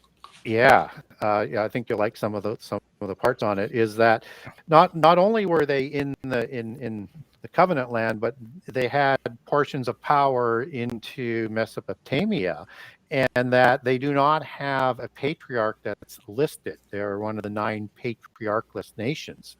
And so they are not Rephaim, they are a hybrid human Rephaim and listed as a Canaanite family. And the god Amar or Amaru, and there's a few different transliterations, is thought to be where the Amorites take their name from. So whether or not that was a Raphaim named Amaru or it was an actual god, but it's listed as an actual god in most parts. So I think it's probably both. They seem to be part of that Tuatha Dadanan, Tuatha Danu, or the Datanu, as the Ugaritic texts talk about. And yeah, they're talked about in all the different civilizations. And for people that don't know, just to show the cross-pollination, is that the Ugaritic texts have their own version of the Epic of Gilgamesh. Oh. And that shows you the close association between those different giants and things like that. And it's I couldn't believe it. I couldn't believe I was reading one. It was slightly different, and I thought, well, this is odd. And I find out I'm reading the Ugaritic version as opposed to this, the ones that come out of Sumer. And when we talk about the gods, and we're talking about Enlil and Enki, I mean not Enlil, but that was the counterpart of Enki. We're talking about Baal and El. We're talking about Zeus and Kronos. You have parent gods and you have offspring gods. And I think one of the things that would help people if they understood that, even though the offspring gods lived in the time of the parent gods, they weren't ruling. So in polytheism, they come up with this story that they overthrew the parent gods and they killed them. Well, you can't kill immortal beings. And Gospels like Pistis Sophia describe these parent gods in these prisons, in the abyss prison, in the underworld, and with some with 7 heads, but they're the same type of creatures that we talk about typically, in terms of lions and dogs and jackals and serpents. They're the same type of gods that are in there. What's gone on there, in my opinion, is that, and this really helps me understanding chronology of prehistory, is that at the time of the flood, the parent gods are sent into the abyss for their crimes. Afterwards, the offspring gods like Zeus, like Osiris, like Enki, like Baal, assume control. And they recreate giants, just as Zeus creates Hercules, which seems to be a post-Diluvian giant. Now, there's 2 Hercules, a Hercules and a Hercules, but it's not uncommon for giants to be named after giants before the flood, just as Gilgamesh, so we talked about as being a post-Diluvian giant, is also mentioned in the Enoch book of giants, talking to Enoch, trying to figure out how they're going to prevent the flood. So there's 2 different Gilgameshes. They just like to sort of patronymically name themselves downstream, which is a common trait, particularly after the flood, to follow the history of the giants as patrial after names that are named after the giants and after the gods, and patronymically as part of the bloodlines, like the Hadad bloodline dynasty, which is another name for Baal. Oh, wow. Yeah, so I know I'm going down a whole bunch of different things, but understand that I love it. I love it. And so Baal sets up as with the Baalim after the flood, which the Bible records, right? And that's that council, that's that ruling class of the gods. So if we understand those as post-Diluvian giants who created, or post-Diluvian gods who create post-Diluvian giants, then if they did that, which they did, then they would go to the abyss as well, right? And so there are not all the angels in there. So one would presume that the counterfeit Saba, hosts of heaven, the ones ruling in the council of the gods on the earth, are going to move up like an army does, like an army of angels, as Saba is defined as, and just take over, right? And so it starts to explain why in the Ugaritic text they're trying to bring Baal and Ashtaroth back, because they can't. They're in the abyss. Was that kind of the central aspect, or you're saying that's the outcome of Baal worship that they were going for, was to bring him back? Well, that's one of the things that they wanted to do, because as I mentioned earlier, they seem to have had this reproductive fertility issue. Yeah. And so they're diminishing in numbers. And the only way they can survive is to create hybrid humans, and they start to intermarry, which is why Nimrod is thought to have intermarried also with the giants in Sumeria that produced some of the royal bloodlines. And so yeah, they're trying to bring those gods back, but they can't, and they can't. So they're going to have to go forward and reproduce. So you get like 9 patriarchless Canaanite nations, and you can literally make a case for each one of them, taking it back patriarchally and patronymically back to a Raphaim and back to a particular god. Wow. Yeah, I have actually a follow-up question about the Amorites, because I recall reading when God sent Abraham to the land of Canaan, he kind of diverts him and says, the time of the Amorites is not fulfilled. Like that was something that needed to happen before the children of Israel 400 years later could come up out of Egypt into Canaan. Like there was something that needed to germinate that had to do with the Amorites. Can you expound on that? Both of you, please weigh in on that. Let me just sort of finish up on that. I know I went on a couple long rants, but that's okay. That's all right. So in Numbers 13, you get that report of the scouts, and you have the Anakim, and then you have Amalekites, Amorites, Canaanites, and a couple other tribes that are listed. And you're not sure whether or not they're talking about them as giants or just being taller and stronger than the Israelites. But Deuteronomy 1's pretty specific with it, and particularly with the Amorites being listed, that you have the Anak, which are the Rephaim, and then you have the ones that are taller than the Israelites. That's the Amorites and the other tribes that were all intermarried. And even the Amalekites, to stand from Timnah, daughter of a Horim seer, marries Eliphaz to produce the Amalekite hybrid race, right? So these are people that are taller. The Egyptians called them the Shazu. Out of the more Eastern traditions, they're called the Shemau and the Amal, but they're hybrids is what they are. And so these are people that are the most dominant of the Canaanite tribes. Canaanites would be fairly dominant too, but Amorites are used a lot of times in the Old Testament as a generic name for all of the Canaanites. That's how powerful they were, and they were heavily intermixed, not only into Mount Hermon with Og and Sihon, but also into the southern regions, with the Horim and the Avim and the Hivim and all the ones that are down there. And as Derek said, they also had an influence into the Phoenician dynasties as well. Even though the Sidonites are there and there's some other northern tribes, they were that sort of dominant. So, and they're the ones that would have brought the full fruition, along with the Rephaim, of the corruption to the land of the covenant, God's land that he gifted to Israel, reserved for him and for his people, that would have come to a level that would be, let's say, unforgivable and would cause the utter destruction, haram, a curse, a holy ritual of destruction that were going to come on all the Amorites, all of the Canaanites, and all the Rephaim of the various people that refused to leave the land when they were asked to. And that kind of goes to explain God's mandate to wipe out every man, woman, and child. Yeah, I think the thing to remember is that we talk about Babylon and, John using Babylon. Mystery Babylon is the great end times church of the Antichrist, that Babylon is not an ethnicity. Babylon, the kingdom of Babylon, was founded around 1894 BC, if I remember the date correctly, by a chieftain, an Amorite chieftain by the name of Sumu Abum. But it wasn't until Hammurabi, around in the 18th century BC, by about 1750 BC, Babylon became what we think of as Babylon, but he was an Amorite. He was an Amorite king. Babylon is an Amorite. Well, his name says it all. Yeah. The whole name is Amorite.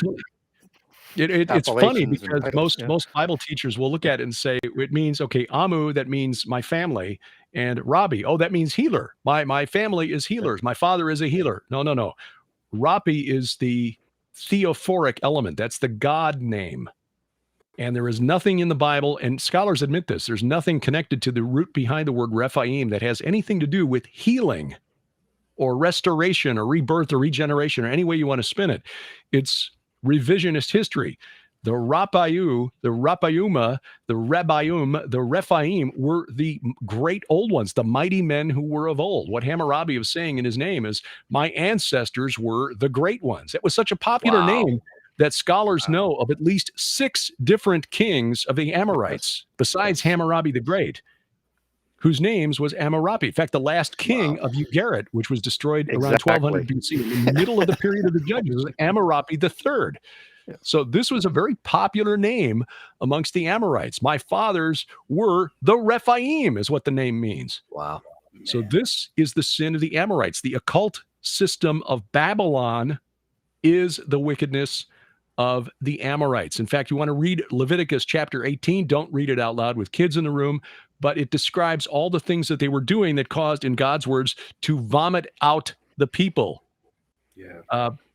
The land vomited out its inhabitants. God saying, don't do these things because this is what these people are doing. That is the sin of the Amorites.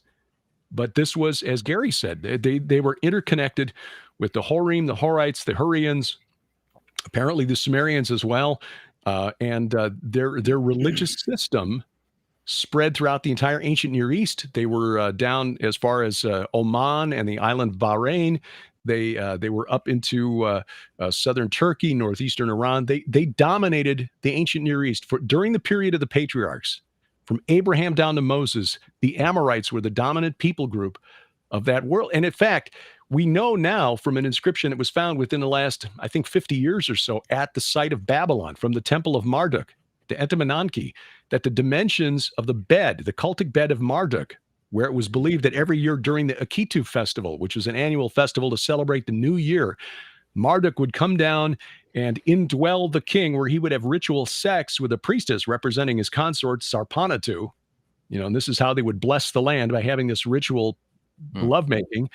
The dimensions of Marduk's bed are exactly the same as the dimensions of the bed of Og of Bashan. So I think the point is more than just, Og was exceptionally tall. The point that Moses is making by including the dimensions of Og's bed is that Og, this Amorite king, is connected to the cult system of Babylon and the wickedness of the Amorites. And you want something that'll really blow your mind is that in Numbers 24, which is that messianic prophecy by Balaam, the prophet for profit, who was hired by the king of Moab to curse the Israelites. This messianic prophecy, Numbers 24, verse 17, I see him, but not now. I behold him, but not near. A star shall come out of Jacob, and a scepter shall rise out of Israel. That's a reference to the Messiah and the coming of the Messiah. It shall crush the forehead of Moab and break down all the sons of Sheth. Sheth is a reference to the Shazu that Gary mentioned, these people, the Amorite tribes who lived in the desert. They were also called the Suteans. And I found academic research from secular scholars who aren't viewing this with a biblical worldview that say the Suteans, prior to the time of about Abraham in the 19th century BC, were referred to as the Tadanu. In other words, the scepter that shall rise from Israel, the Messiah, which, yes, Jesus, but we're talking about the second coming now, shall crush the forehead of Moab and break down all the sons of the Tadanu, all the sons of the Titans. In other words, the Nephilim, the Rephaim, the travelers, the demonic spirits that survived the flood when the giants' bodies were destroyed and that afflict the world to this day. So we're talking about here the ultimate destruction of demonic entities, in my view. And in fact, when you go down a little further in verse 19, and one from Jacob shall exercise dominion and destroy all the survivors and destroy the survivors of cities. The word in Hebrew for cities is Irim. Now, what's wrong with cities? I'm from Chicago. I'm glad I'm from there and not in there, but still, God had David in a city, built a temple in a city. So it wasn't cities. The key is this. The word is identical to the Aramaic word for watchers. Oh, wow. Yeah. Oh, wow.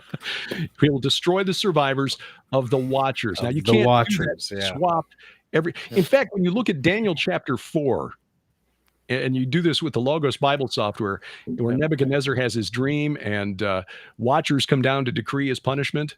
This punishment is by the decree of the watchers, by the decree of the holy ones. You click on that word watchers, and it takes you to the dictionary of deities and demons in the Bible.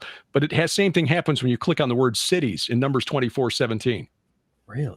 Because again, it's the same word. Now, again, you have to be careful. As Gary said, you can't take things out of context. Right. There are places where city means city, but there's another place where I think Isaiah 14, if I remember correctly, where you get the same kind of thing, that it makes more sense to read watchers instead of cities. So there are prophecies in the Old Testament that foretell the destruction of these old gods worshipped by the polytheists and the pagans, and those who are still praying today and trying to work for the new golden age. Yeah. And what's interesting about the watchers that shows up 4 times in Daniel 4, that goes back to the Hebrew word ayir, I-Y-R, if I got the right transliteration there, but very close to that spelling, might be a W in there as well.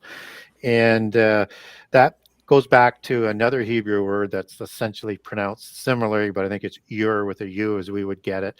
And it means to be awake, not to sleep. And these are the watchers. And the watchers around the throne, all 4 of them, they did not sleep. They were watching all the time, which is where the name sort of comes from, which kind of links back to some of the definitions that we're talking about with some of the rebellious watchers. And then that word satyr, those shaggy, hairy goat gods. Well, that's spelled S-I with a little like an apostrophe mark, and then Ayir, watcher. So Sa is a contracted short form of the word hairy or shaggy, and then Ayir, watcher. Right. So these are hairy goat watchers, which I think are degraded watchers down to a goat god status. That is being talked about with the satyrs in Isaiah 34 and Isaiah 13. So it's that's why I say about the Hebrew and the Greek brings out so much more of the meanings. And then Seir, who is the father of Timnah, who marries Eliphaz to produce the hybrid Amalekites. Seir goes back to another word that's Sair, or satyr as we were transliterated, that's rooted in Sair for satyr. So it's directly connected. And so Seir means as the individual, part of that meaning is hairy, just as the Rephaim and all of the giants were really, really hairy, whether or not it was blonde hair, red hair, or dark hair. They're all Bigfoot. It was a Horite. He was a Hurrian. Yes. Were the Hurrians all Sasquatches? We just Sair, is that there is the Kandahar giant? Is that where we get the name of the region near Edom?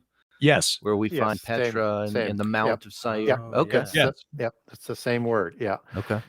So one reason Sharon and I think Petra is more theologically, spiritually significant than we've been taught. There's some good evidence to suggest that the original Mecca was at Petra, and it was the capital city of the Anak too.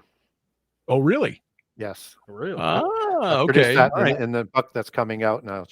Look forward to that. How I get there. Oh, that's cool. So. Yeah. Sneak peek. You guys heard it here first. Because we plan to write a book. We think, and we're not prepared to defend this yet, so don't hold us to this. But we think that's where Sinai was located. Oh wow, interesting. I mean, you imagine, the rock that's split. You got that one rock that's on top of Jebel al-Lawz down in Saudi Arabia. Imagine if you've seen the pictures of the Babel Seek that you have to go through that 1.25 mile chasm to get to the treasury building, that you see in Indiana Jones. Yeah. Just imagine Moses hitting that with the staff and this mountain splitting in half. Because there's a wadi, which is like a seasonal river that flows out of it, that to this day, the local residents, in fact, the name of the village just outside Petra is called Wadi Musa, which means the river of Moses. Oh yeah. Okay. That's right. Okay. So speaking of which, royal bloodlines, how do you guys think royal bloodlines, and we'll start with Gary on this since this is something he does a lot of deep dives on, but I want to get both you guys in on this. How do you think royal bloodlines play into the events of 9/11 now that we discussed all of this awesome ancient esoteric history that has taken place in the Middle East, and 9/11 seems like a good excuse to get us back over there and get us involved in some stuff. Yeah, so let's start with the word royal, which is royale. So that is king as in Roy, as in Rex, which is Derek was talking about, goes back to ancient Semitic words and other languages associated with king and ruler. As we talked about, with as it shows up as Rab and as Rapium and Raphaim as the kings, and Al as it's spelled in English is just a transliteration of El for a god or an angel, and we see that in Baal, for example. So you could have it transliterated into another language, as I was talking about, Babalu or Ilu. Could be Al, could be Allah, which would be technically the feminine version of it, probably more referencing the power of that word than anything else in that sort of form, but there's different transliterations. So these are the kings of God, as in the bloodlines. These are Rex Deus, right? Kings of God, as they like to call themselves, and they take their genealogies back to the Rephaim of Mount Hermon. At least the Western bloodlines do. And so they get their divine right to rule there. So again, if you're looking at how do the bloodlines affect 9/11, it's not something that you can sort of reach out and touch. It certainly isn't, let's say, the bloodline of the Windsors, for example, decided that they were going to hire some Saudi Arabians and so it doesn't sort of work that sort of way, but it's the bloodlines that want to bring about this new world order, the Right. Nephilim world order, and the old class system that they used to have. They want to introduce the whole class system, and they need to bring down Western democracies so that they can reinstitute their form of totalitarian rule, and they're going to want to get rid of things like communism down the road. So it takes time to put bloodlines in place. So Xi is a bloodline out of the Li family. The Li and the Xi, he's part of the Western bloodlines of the dragon creator gods in China. Mm-hmm. And the original race is from the Shah dynasty, XIA, which Xi is the short form of Shah. So he's part of the Western bloodline and all of the dynasties of China were all of that Li and Shah bloodline. So you need to have anarchy. You need to have things that are going to raise up the bloodlines back into power, to have these kings in charge of the world empire in the end time.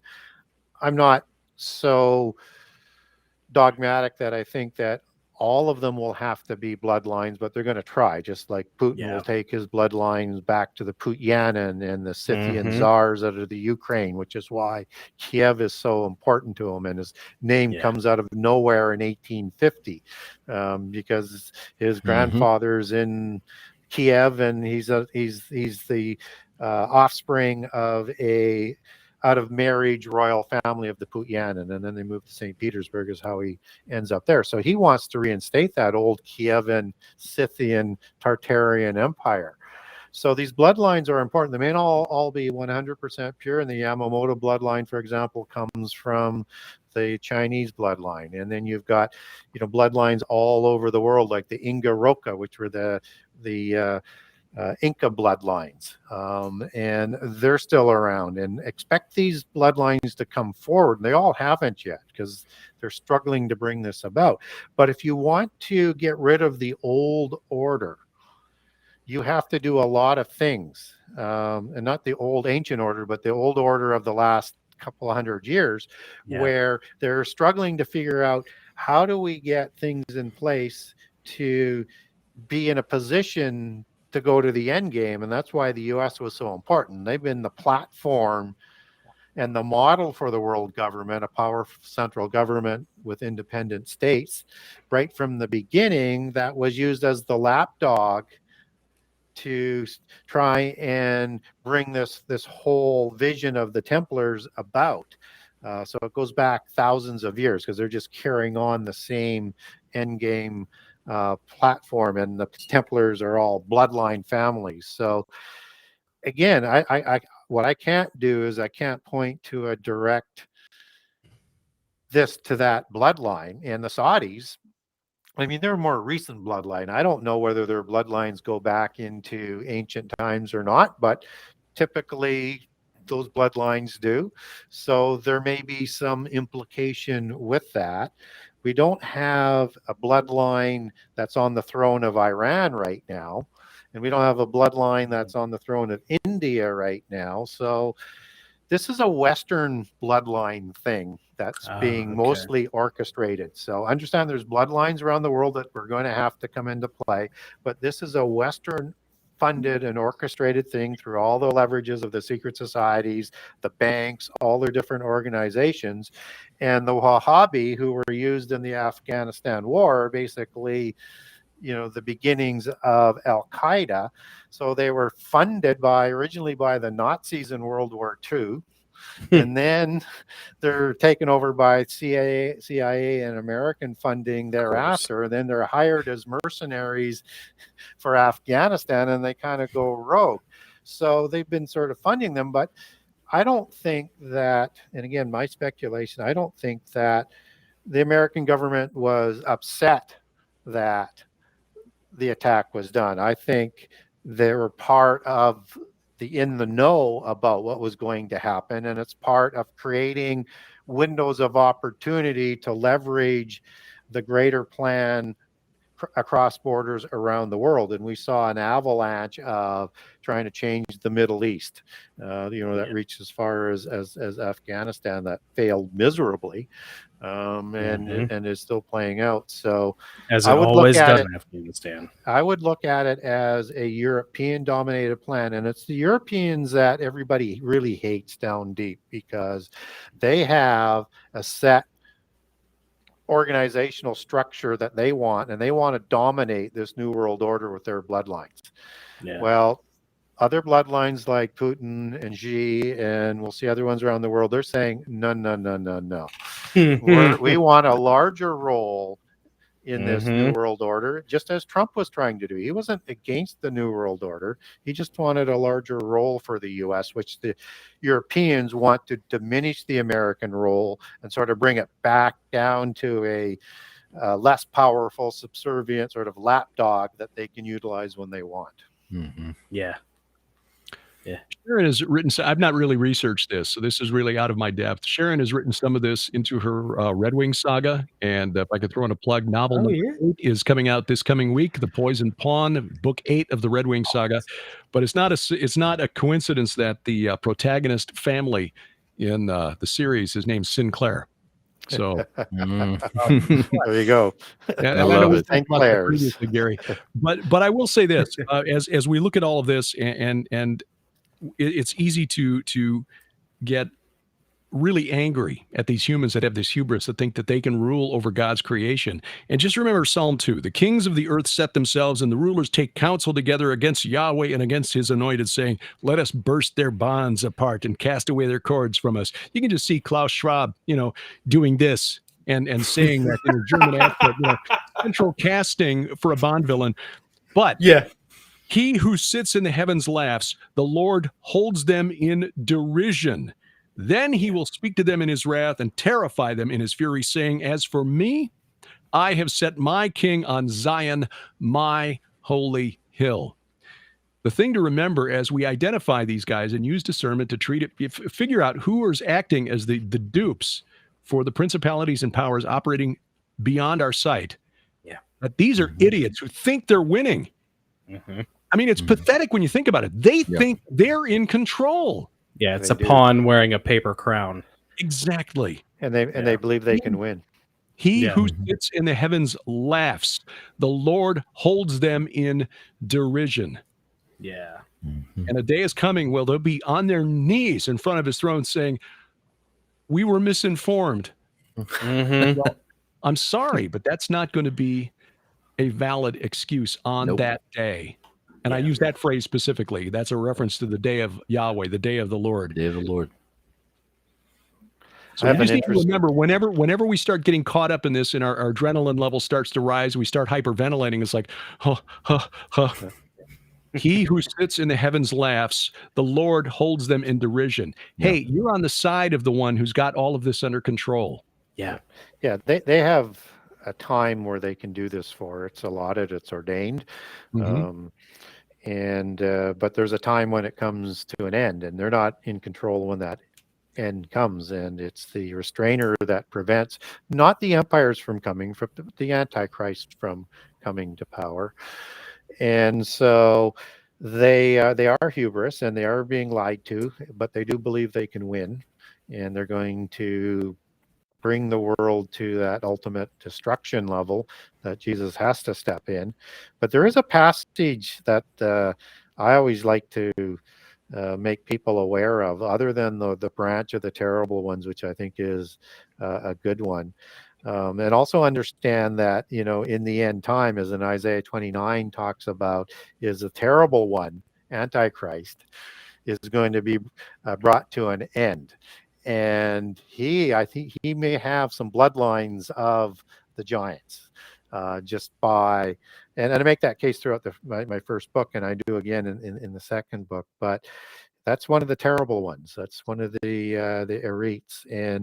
But the verse I wanted to reference is Psalm 21:9 through 11, and it's very interesting for people who say bloodlines is not biblical. They'll only don't talk about endless genealogies. I agree, but they're telling us, the Bible is telling us about the people who do keep the endless genealogies, right? Yeah. But this is the passage that I would like people to consider about bloodlines in the end time.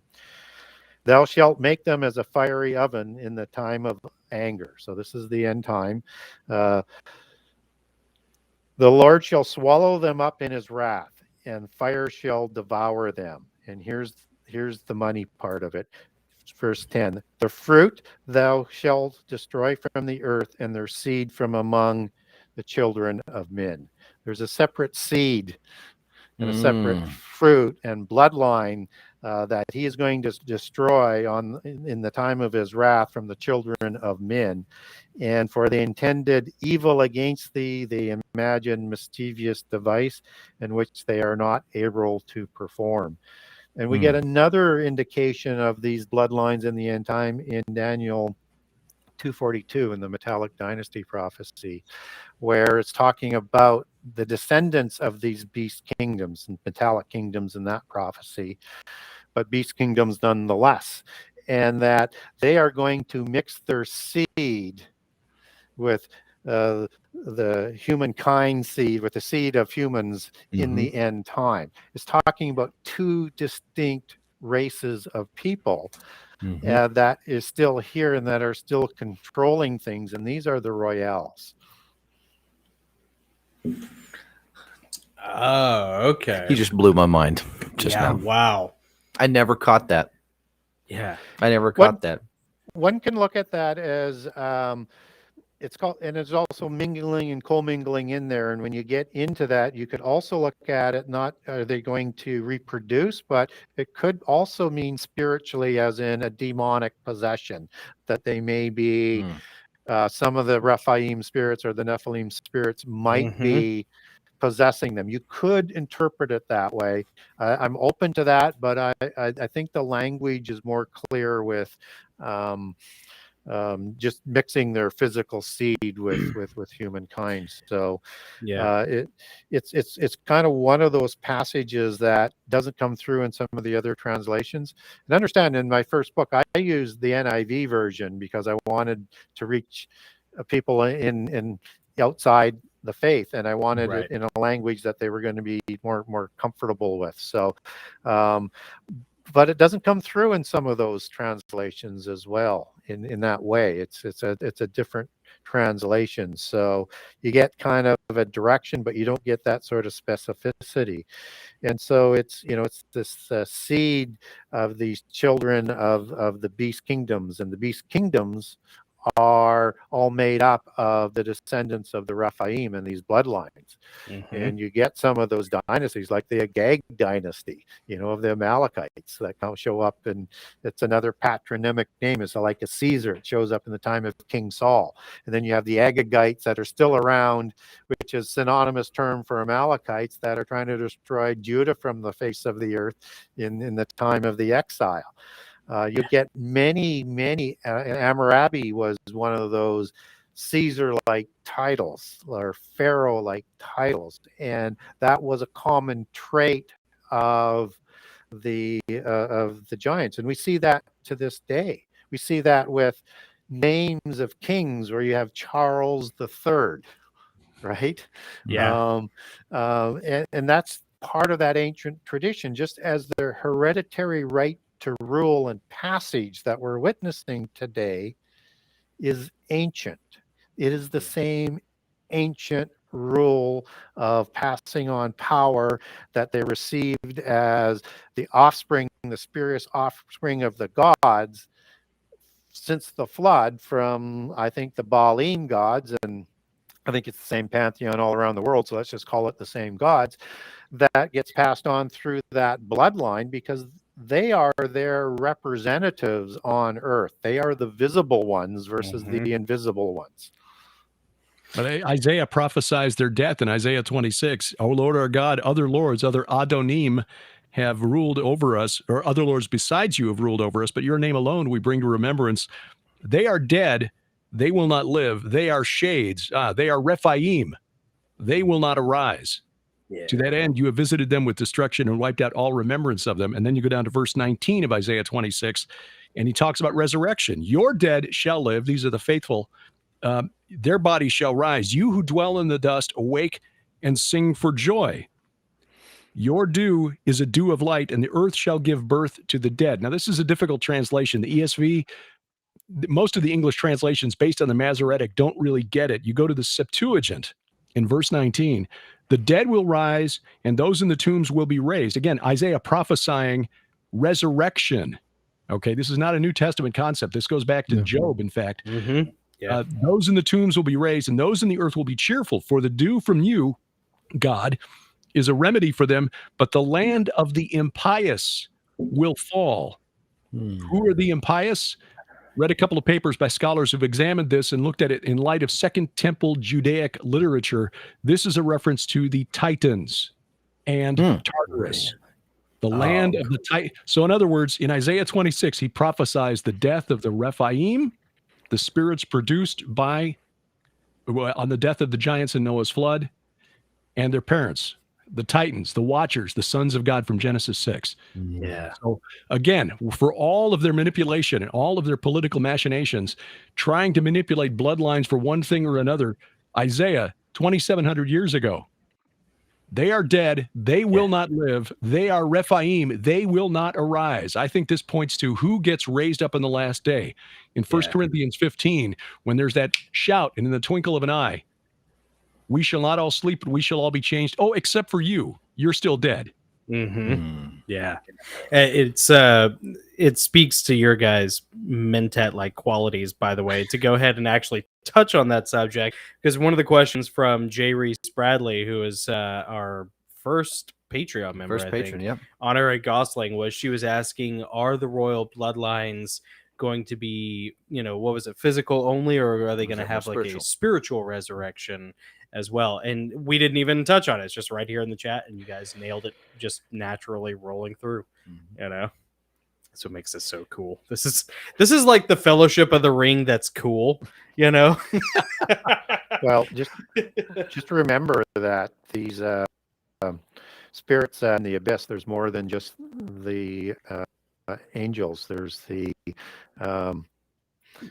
terrible ones. There are Nephilim that are there as well. And in Ezekiel 32, you have Pharaoh speaking with these terrible ones, the ones who were slain for doing, who did terrible things and were slain while they were on the earth. They're the ones that are in the abyss.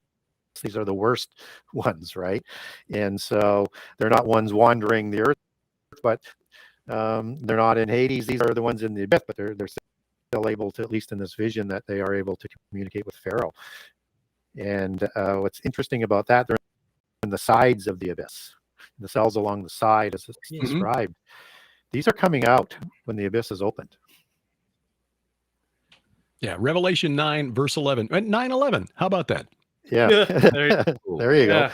And the question is then how are they going to interact in the physical world? Are they just going to be like the other demons that are going to have to possess, or will they have a dwelling place for that spirit being created, the contrarian, the habitation that is defined in Greek as a dwelling place for the spirit? Clone humans, some sort of technological things, whatever. If they're going to be out in the last 7 years and they want to interact, they're going to need a body. That's the only way they can really physically, truly interact. So John describes them as having bodies. These are the locust-like things that come out of the abyss that some prophecy teachers have defined as attack helicopters. I remember that from the 90s. Yeah, these are the spirits that are coming out of the abyss. These will be fallen angels that I think can have physical form and take physical form, because they'll be able to torment people. And ironically, those like, who's this guy, Huvari, who was consulting with Klaus Schwab on something called Project Gilgamesh, by the way, the search for immortality. They will get 5 months. And I think this is another clue that what we're dealing with here are the spirits of those, or those who created the spirits, and perhaps the spirits themselves who were destroyed in the flood, because we read in Genesis 7 and 8 that Noah's ark was on the water for 150 days, which on a lunar calendar of 30 days each is 5 months exactly. So at the end, they get out and they get 5 months to torment humanity. Yeah, there's at least two things that are coming out of the abyss. You have angels, which I agree that would be, I think what we're seeing are another form of degraded fallen angels of a very high level. And we also get in Sumerian history descriptions of the same type of creatures, and it's also in the epic of Gilgamesh. They're called the Akrababalu and the Gerdabalu. And Scorpion. The scorpion. Yes, and they're essentially, I think, almost word for word the same type of description as what we get coming out. And then you have whatever these demons are going to be doing that are released from the sides of the abyss. When I look at the 200 million man army, that seems to be a direct connection to the release of the abyss. Their description is a little bit different. They're more akin to what's being described in Joel 1 and 2. Right. And these almost are like chimera type of beings or creatures, right? When you go back into Sumerian, you see that a lot of these supernatural entities, like the scorpion men or the bison men or the mermen, were described in exactly that way. It was what the scholars would call theriomorphic. They're part animal, part human. Yeah, so I wonder whether or not that might be the oikatarian for the dwelling place for the demon spirits to participate in the wars. We also have, the demon spirits coming out of the mouth of Antichrist, out of the mouth of false prophet, and the mouth of the dragon Satan, to gather everybody for Armageddon.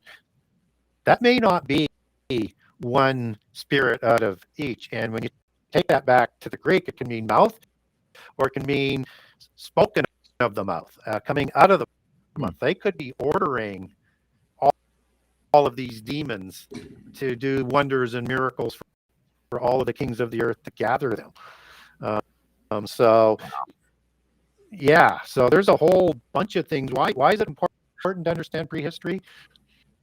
Because it helps you understand end time prophecy. It's just, absolutely. Yep. And let me throw something out here, because I stumbled on this, and I can't be the first person to have noticed this, but this just kind of blew my mind when I came across this the other day. I was looking at the etymology of the word dragon.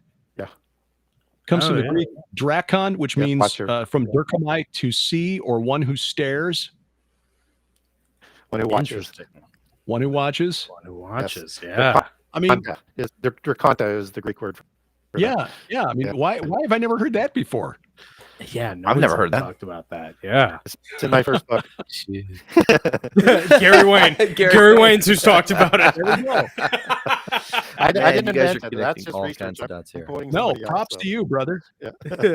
Man. Well, Well, you know, it's and, interesting. and the earth shoe and the netter gods in Egypt, that translates as watcher. Yes, Really? the ones who guard the doors that you have to pass through Yeah. to get to the netherworld. Yeah. Yeah. Oh, Well, these, right. the Yeah. primary gods, though. Hmm. Well, it's interesting that you guys bring up the host aspect for, you know, these terrible ones that are in the abyss and how they will probably need some sort of a human body, because again, maybe that ties back to that Gilgamesh, not just the Gilgamesh project, but the invasion of the sarcophagus or the tomb of Gilgamesh that supposedly happened. Like maybe that's what they were aiming for, is to get to the sarcophagus, which may have been like something out of I keep thinking of the movie Stargate, where they're in like the healing chamber. Of course, nowadays it's like the biomeds, that you can crawl into and get healed. Maybe they were there to pull that DNA out so that they could utilize it to create some sort of a bioengineered host for the end. Stick around for the end times, baby. Possible. It's gonna be pretty wild. I have go ahead. There's a German team that was using and I can't forget, I don't remember the term, but they were using like a ground penetrating radar or something to survey the ancient city of Uruk. And this was going on in 2003, just prior to the U.S. invasion in March of 2003.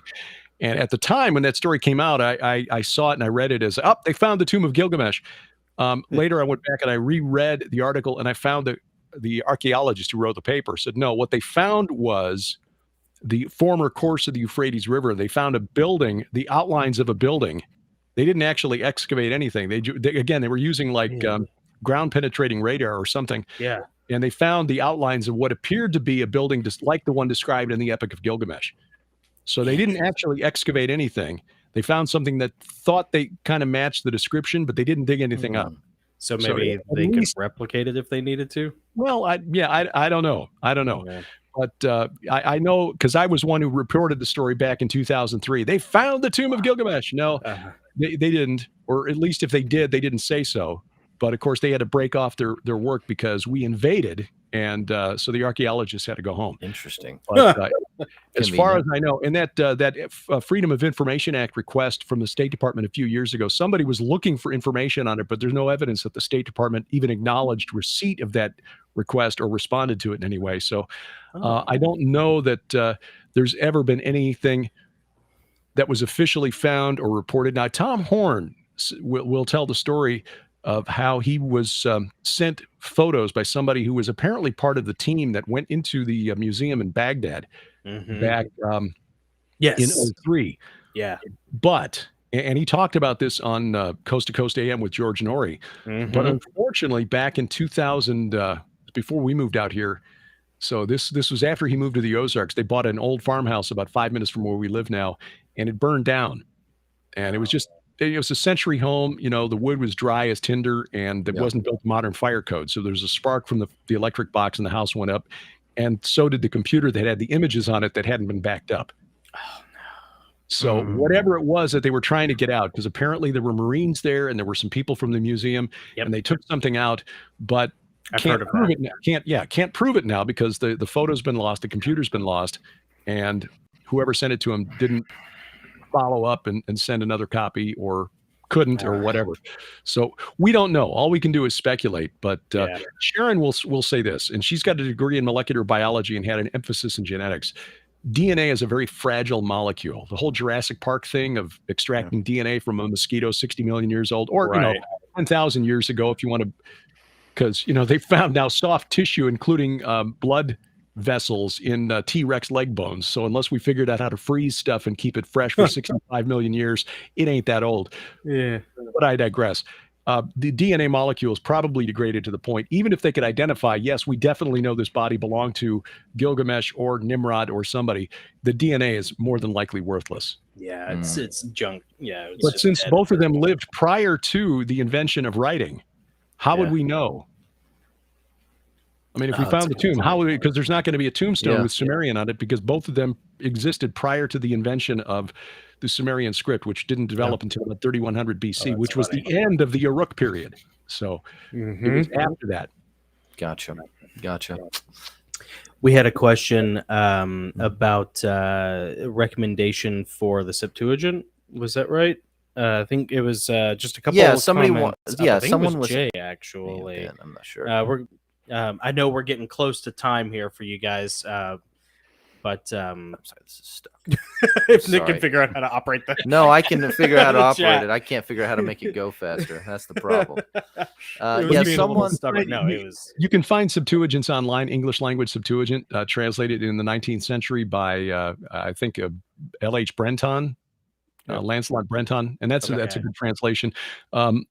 Faith Life, Logos, Bible software, Faith Life has produced a modern English translation of the Septuagint called the Lexham English Septuagint. It's not free, but you can get it for like $25. Okay. Yeah. Awesome. Okay. And that was for Anne. Oh, it's for Anne. Anne Okay. Crichton, yeah. Anne Crichton. She's one of our Patreon members also. I think so. Actually. Yeah. We have like 5, and you would think I would know the names of them by now. But, And they're all angels. they're all angels. They're all classier people than I am. Let me tell you. I have one question. I know you guys are probably itching to go, but if you'll indulge one last question, and Derek, will start with you. Talk a little bit about the historical significance of the date 9/11, September 11th, before 2001. Well, there's a book that is available online by Dr. Ernest L. Martin, and I probably wouldn't have looked at this, but our good friend Dr. Michael Heiser, who is a Bible scholar, has recommended it. It's called The Star of Bethlehem, the Star That Astonished the World. And you can find the text online. It's at his website, askelm.com. And I believe Dr. Martin has since passed on. But the book, in chapter 5 of that book, he goes into the historic and astronomical signs that identify the probable birth date of Jesus using the historical clues provided in the Gospel of Luke, the census of Quirinius and so forth. But the astronomical signs in Revelation 12, the woman clothed in the sun with the moon at her feet, when you combine that information, according to Dr. Martin, that points to one specific date. And again, God bless the inventors of the astronomy software where you can kind of pick a point on Earth and then rewind the clock, wind the clock back, and you get to September 11th of 3 BC as the most probable date of birth of Jesus, based on the historical evidence and the astronomical clues provided by John in Revelation 12. So you've got that, but then you've got another date that is very significant to Muslims, because to them this was a humiliating defeat. A fellow whose work I know I've recommended to you fellows, and I highly recommend it to your viewers as well, Raymond Ibrahim, Ibrahim. He's his parents are Egyptian. He's raised a Coptic Christian here in the United States. He's an historian who specializes in Islamic history. And he's written a couple of books that I've read now. He's written more than just the last 2, but the last 2 are the ones that I've read. And they're just, especially if you appreciate history and how epic history can be. Sword and Scimitar, 14 Centuries of Islam's War Against the West. And the most recent book, which is Defenders of the West, which focuses on 8 well-known, or guys who should be well-known, who stood up against Islamic aggression into Europe, against Christendom. And on this date, 339 years ago, Vienna, Austria, was surrounded by an army from the Ottoman Empire. Now, for us Americans who tend not to know much about geography outside of our borders, this is significant, because if Vienna had fallen, you had the German principalities to the north, you had Italy to the south, and both were wide open. Yeah. Europe had been fighting with each other for about a century because of, God bless Martin Luther and the Protestant Reformation, but it divided Christendom at the worst possible time, because Vienna had been besieged in the late 16th century and again in 1683, where an Islamic warlord led the armies of Islam, Kara Mustafa. And for 60 days, Vienna was besieged and the walls had just about been undermined. It was about to crack, when suddenly on September 11th of 1683, an army led by the King of Poland, Jan Sobieski, appeared, leading an army of about 74,000 troops. He was facing an army about twice the size, 143,000 Turks. Wow. Sobieski led a contingent of heavy cavalry called the Winged Hussars, so named because they were heavily armored. They carried lances that were a good 9 to 10 feet long. It's known from some of these charges that some of these Polish knights could skewer 2 and 3 guys at one charge. Wow. How strong do you have to be just to hold this lance? It's like 9 or 10 feet long, and then much less carry another 300 pounds of human on the end of it. Yeah. Kebab. Anyway, Sobieski, who, based on the paintings I've seen of him, liked his beer, nevertheless could ride in the saddle 14, 16, 18 hours at a time, according to reports.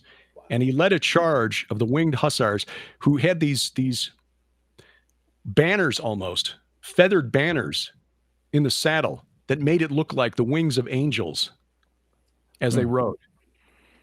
And they came flying down a hill called the Kahlenberg behind the Islamic army on September 11th of 1683, broke the siege, saved Vienna. And in Europe, interesting, and so doing, he saved Europe. I mean, he was literally lauded by the Pope as the savior of Vienna and Western European civilization. Because again, if Vienna had fallen, the French had been conspiring and using the Ottomans because he didn't like the uppity Poles, and the Prussians were aligned with the French, and the Germans were Lutherans, and they didn't like any of these guys. So, it's like the Shias and the Sunnis. They hate each other more than they hate Christians and Jews. Yeah. But the same thing was going on in Europe. We had the Lutherans, the Protestants, and the Catholics hating each other. And finally, Sobieski managed to lead an army of Poles and Germans and Saxons and saved Vienna and thus saved Western Europe. Wow. But, it's an amazing thing and a curious bit of history. This, believe it or not, in commemoration of this event in 1683 is why we today have the croissant, because it symbolizes the crescent moon on the Ottoman flag. Yep. No kidding. So every time you eat a croissant, crescent roll. Yeah. Crescent rolls are way better, by the way, especially the taco ring. Never mind. Yeah, it's gonna taste even sweeter now. It's gonna taste even sweeter. Muslims remember this, and they still want revenge for this. We in the West, we forget history. That we forget stuff that happened 10 years ago, or in the case of Hillary Clinton, stuff that happened in like 2012. What difference does it make? Right. Yeah. Just go watch 13 Hours, and then you'll. Yeah, I actually did some training with Tonto Peranto, man. And man. Yeah, you want to talk about like a really cool dude, Gary? I saw you throw a hand sign up. Do you got to go in a minute here? Are we running into OT for you? Yep. Okay, cool. Sorry about that. I thought my camera was low enough. That's okay. No, I'm glad I caught it, because the last thing I would want is to take you longer than you need to. And Derek, you'll notice this time my camera did not die. Oh yeah. We found a solution. We found a solution. So thanks for bearing with us last time. Gosh, once again, we got through literally half of our questions. Yeah. So you guys are awesome, and you guys are so much fun together. I know. It's so much fun just to sit here and just watch you two talk and just blow all of our minds. You would not believe the amount of like mind blown emoticons we've had in the chat. Like the whole time. Yep. It's been awesome. So many people have been so super excited to have you two here. Gary, I'm really looking forward to your book. That sounds fascinating. Yeah. It's specifically targeted at Christians this time. Good. And because people wanted to know more about what was in the Bible about giants and the angelic hierarchy, and how does that mix into end time prophecies. So it's going to be, it's loaded with information. I know I like it, so I just got to get it polished over the next month or so, and then get it off to the publishers. So cool. It's for people who really want to go deep and be armed with information that you'll be able to take on almost any naysayer with. It's just all there for them. So fantastic. I cannot wait. I cannot wait for that book to come out. Okay.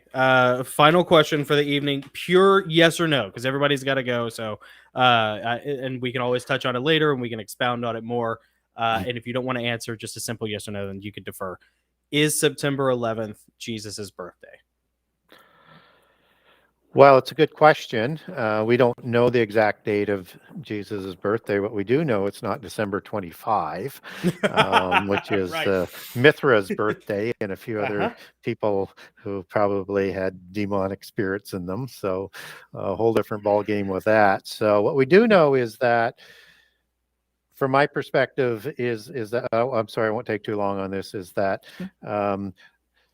it was. It was the not in the raining season when Jesus was born. Otherwise, all of the sheep and all the cattle would have been in the stables, and they were empty, and Mary was able to get a manger. So likely that puts it in September to October. A lot of researchers say probably about 6 months after John the Baptist. So he was born in the spring. It lines up with that. But the exact date, nobody knows. What I will say about 911, look more towards, and I don't know the meaning of it, but look more towards Western bloodline occultism and sacred numbers and things like that. And the meaning's probably in there, and it's some sort of ritual sacrifice that has a special meaning to them. Yeah. That's a whole interview in and of itself. Oh, I know. It's a huge topic. Yeah. Huge topic. Derek, real quick, yes or no? I think the evidence, based on the evidence, I think September 11th is the best candidate. Nice. Yeah. Awesome answers, gentlemen. Cool. Gary Wayne, Guys, Derek thank Gilbert. you. We have I'd love to get you guys back because we still want to talk about the Queen's death. We want to talk about I wanted to ask if she's back in Antarctica with the lizard people now, where she belongs. No, I'm just kidding. I did, but I still I would love to talk to you guys about the Georgia Guidestones, and I'd like to get your opinion on Tartaria at some point. We could always do this. So we could absolutely have you guys back anytime you wanted to come back. This was probably the neutron bomb of Goslings episodes. This has been by so far. So this has been killer. This has made my brain hurt more than any other episode. Real quick, Gary Wayne, where can people find you? Best place is my website, the Genesis6conspiracy.com. That's Genesis 6 with the number 6conspiracy.com. And on there's a contact the author. You can also get a hold of me through Facebook. Best way on that is either on my timeline under Gary Wayne or through Messenger. It may take me 2 or 3 weeks to get back to you, but I will get back to you. Awesome. And I think you have an Instagram also, but I don't know if you. I do not. You do not. Someone has an Instagram. We need to unfriend that one. People copy me all the time, and I do not have a YouTube channel. Okay. This is good information to know. I'm so glad. I'm sorry, but I'm also glad I brought this up. So, okay. Someone is using your image and likeness. Yeah. Genesis 6 all over. Yeah, I know. It's crazy. Genesis6conspiracy.com is the best place to find Gary Wayne, or on Facebook. Derek, what about you, buddy? Where can people find you? Gilberthouse.org. Gilberthouse.org is where Sharon and I put all of our stuff. We've got more websites than should be allowed, but it all links around gilberthouse.org. And you guys, I almost had that nailed. I had your other website. Sorry, I would have had that up. Here we go. Derek, you guys have an app on your phone now as well, right? We do. It's iOS, Android, Amazon Kindle Fire Phone, tablet. It can also, we've also got a Roku app and an Apple TV app, and that gets our weekly programs, Sci Friday, Unraveling Revelation, my podcast, which just launched 8 minutes ago with Raymond Ibrahim, and also our weekly Bible study. That's all together under the app. Awesome. Very cool. Yeah. Very cool. I got it downloaded on my phone. It's rad. So, man, that's awesome. I need to do that. Okay. Guys, thank you again for being here. This was amazing. We'll chat probably just for a minute after the interview is over. We'll go ahead and let you guys go. Gary Wayne and Derek Gilbert, authors extraordinaire, end times prophecy people, truly luminous minds and great friends of ours. We're incredibly humbled and honored that you gentlemen would be here today. Thank you. Thank you so much. Honor, Gary, and honor sharing the forum with you. It's been good working with you as well. Good to see you again. All right, guys. Until next time, gentlemen. Next time. Bye. Man, dude, everybody's chat is just I know, and everyone it's like on the chat over is like, and over. oh, it was so great to hear you gentlemen talk, and I mean, there's just, oh man. Oh, I forgot to show Gary. I don't know, Gary, if you're still in the chat or not. I don't know, but we made this special shirt just for Gary.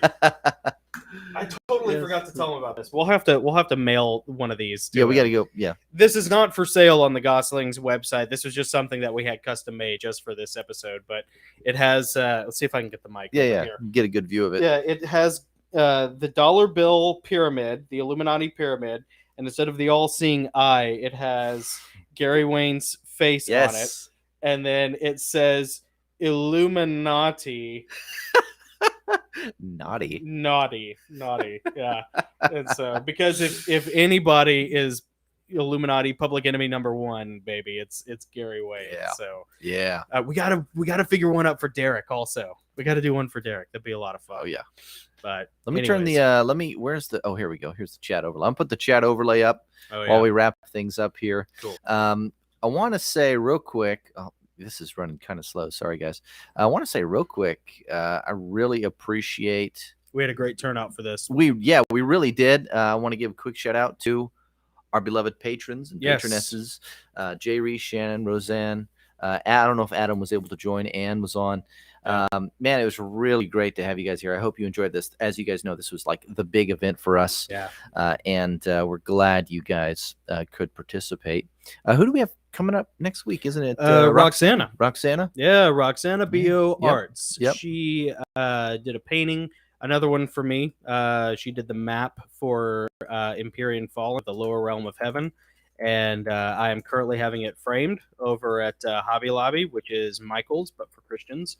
And she's gonna join us on the 18th, and we're gonna talk about the map. We're gonna talk about all the secret cool stuff that she put in the map, and talk about more what she has going on. She's been a busy girl, so it's gonna be a lot of fun. It's gonna be pretty cool. It's gonna be awesome. Yeah, and Eva May was so excited. She's like, "Can I be in the live stream?"